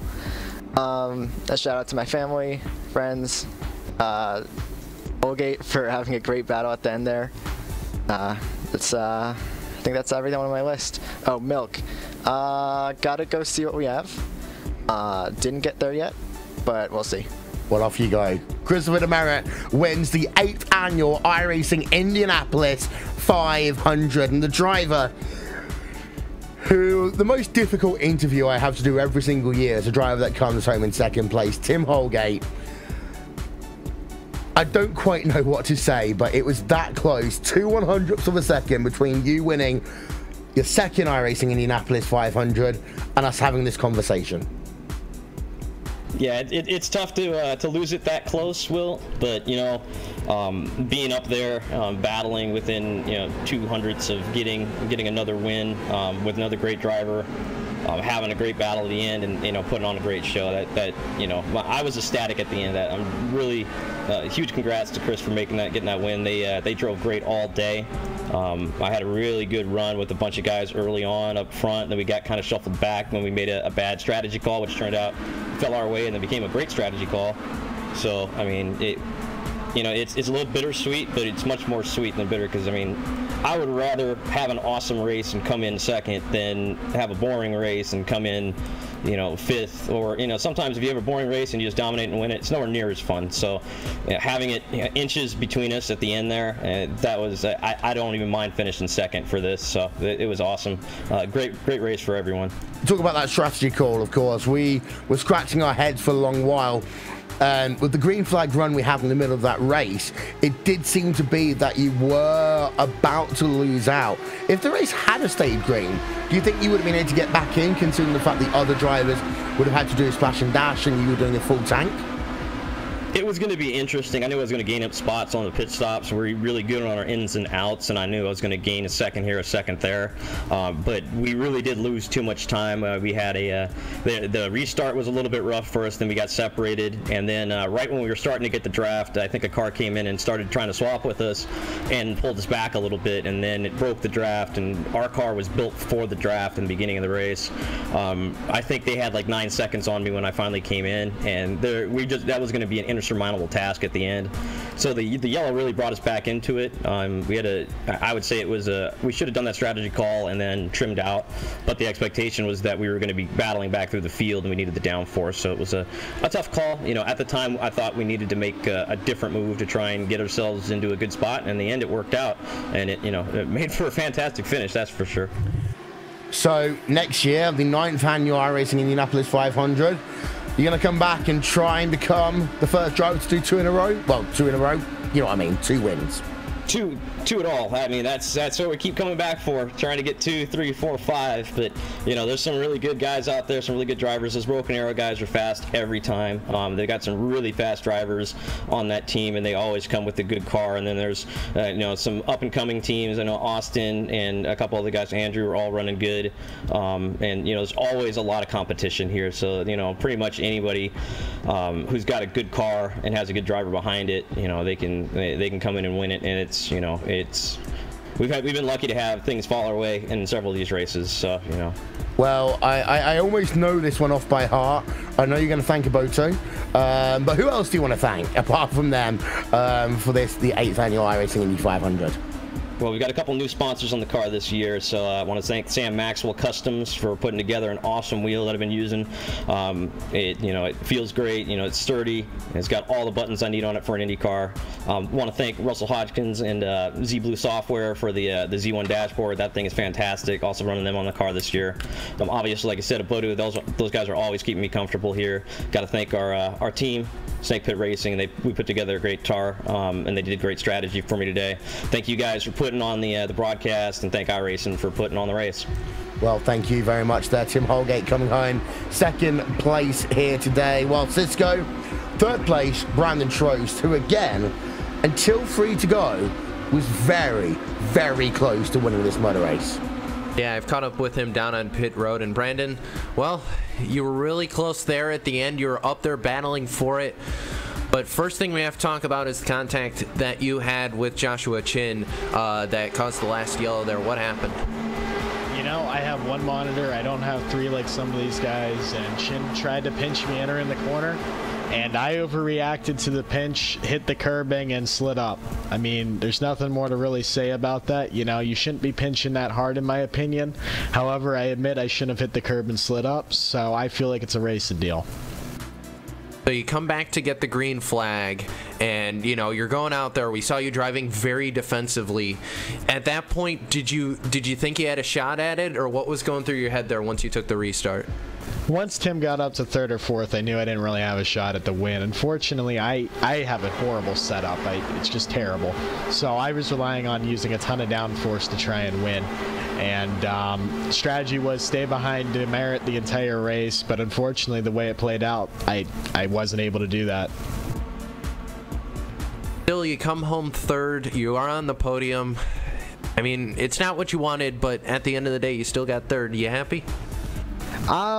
I should be, considering how horrible the setup is, but I feel like if we'd stayed green and Holgate didn't get that awesome yellow that he got when he did, I think we would have got 1st or 2nd, so I'm a little bummed.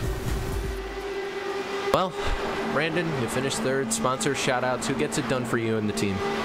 Well, I got to thank everyone on Team Velociraptor. Adam Dock did a good job this week. He ended up getting us the Q set that we needed to get into this race. And, I mean, Paul Jennings did a great job. Stouffer did a good job. Actually had Dustin Allis doing a lot of my field numbers throughout the race. So, thank you to everyone involved. Well, that's Brandon Trost. He finishes third here, and I believe Randy is going to catch up with Austin Espity, who finished at fourth. Yeah, I'm stood by with Austin. Austin so close, but yet so far. You qualified fourth, you finished fourth. How was that number 9 machine today? Really good. Had an up and down day. Followed Jeff into his pit box once, had it back all the way up, lost at 8 spots. Then I did an undercut in the pits, that helped. There on that, it was just saving fuel. And when we all pitted with 35 to go, I pretty much knew if we had one more yellow, we would have been able to make it. And that one yellow happened, and I was good, and Josh was good. So our main goal was just to get by Brandon and pull away and just ride for a bit. That didn't work out, more yellows, and I knew Chris and Tim had old tires, and it was just defend as much as I could from that point. When that last caution came out, well, actually, no, not final caution, but when that caution came out with 35 to go, what was the team chatter like talking about, do I come in or do I just stay out? Who was big strategy people about who was, maybe thinking about that would be a good time to stop? Who thought that'd be a good time to stay out? I actually thought of basically splitting the fuel load, but Jeff and Josh basically told me just to fill it up and whatever happens, so we filled it up. And it was just, from that, it was just hoping that the cautions would fall maybe once or twice, but not as much as we had in the last 30 laps. And for you, what's up next? Is it going to be another big IndyCar race? Is it prepping for another World Tour event? Is it another one of the big Banshee games of Risk? What's on the agenda for you? Probably a big game of Risk, but other than that, I think I only subbed for 1 month, just for the month of May, so subscription runs out soon, so I'll probably sub back once the league gets going again, probably July. Other than that, just probably playing Risk and Cards Against Humanity. Can confirm, though there's some fun nights. Will, I'm going to throw it back to you. You're stood by a 5th place runner, Bradley Walters. Yeah, Bradley Walters, at one point, we would argue he'd had the fastest car on track here today. Actually, wait, we don't have Bradley in the team speak. Well, okay, I won't talk to Bradley Walters then. My bad. It's okay. He was here at one point. He has just left. But we're going to wrap things up here in just a few moments' time on RaceSpotTV and on iRacingLive. I want to actually bring Christopher Demerit back in, because we often saw, Chris, when we were on board with you, the image of someone at the front of your car in military uniform. Of course, that was Mike Perry, who lost his life. Actually, I have to say, literally, a couple of weeks after I met him for the first time at Road Atlanta in the fall of last year. But Mike Perry is also always a big part of Broken Arrow. A huge character, always a friendly face to those who knew him, and you got to bring him to victory lane here today. Yeah, definitely. TeamSpeak's a little quieter without him. I didn't get to know him as much as well as the other Broken Arrow guys did. I was starting to get to know him, but it was sad to find out, and he probably hates me for putting a picture of him smiling on my car for everyone to see. But glad I could bring him to victory lane with me on my nose cone. And of course, we will miss Mike. He was always a big character in the iRacing IndyCar community, and of course wider on the iRacing community as well. Well, Cisco, final thoughts. It's been a longer one than what we do normally, and it's been a crazier one than what we do normally. In the end, every 100th matters. Absolutely, every 100th. In this case, even every 10,000th mattered, Will. And well, we leave Indianapolis here on the sim.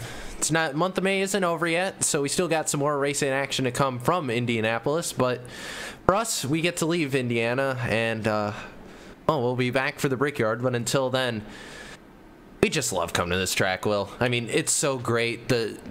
The amount of effort, the amount of just fantastic racing these guys put on each and every year here at Indianapolis for the iRacing Indy 500 is just fantastic. And this is why we get to bring it to you guys, because the racing is fantastic. And you guys, everyone out there watching, also I do want to point out, we just hit 60K on the YouTube. So there you go. That's a lot of donations. Randy. Fantastic race, I think, through and through. Strategy, some interesting timed yellows, some fast race cars. I think we had a point where there was probably about a dozen different drivers that could have won that race. And the finish, 200ths of a second, one of the closest in history probably for iRacing, maybe the closest.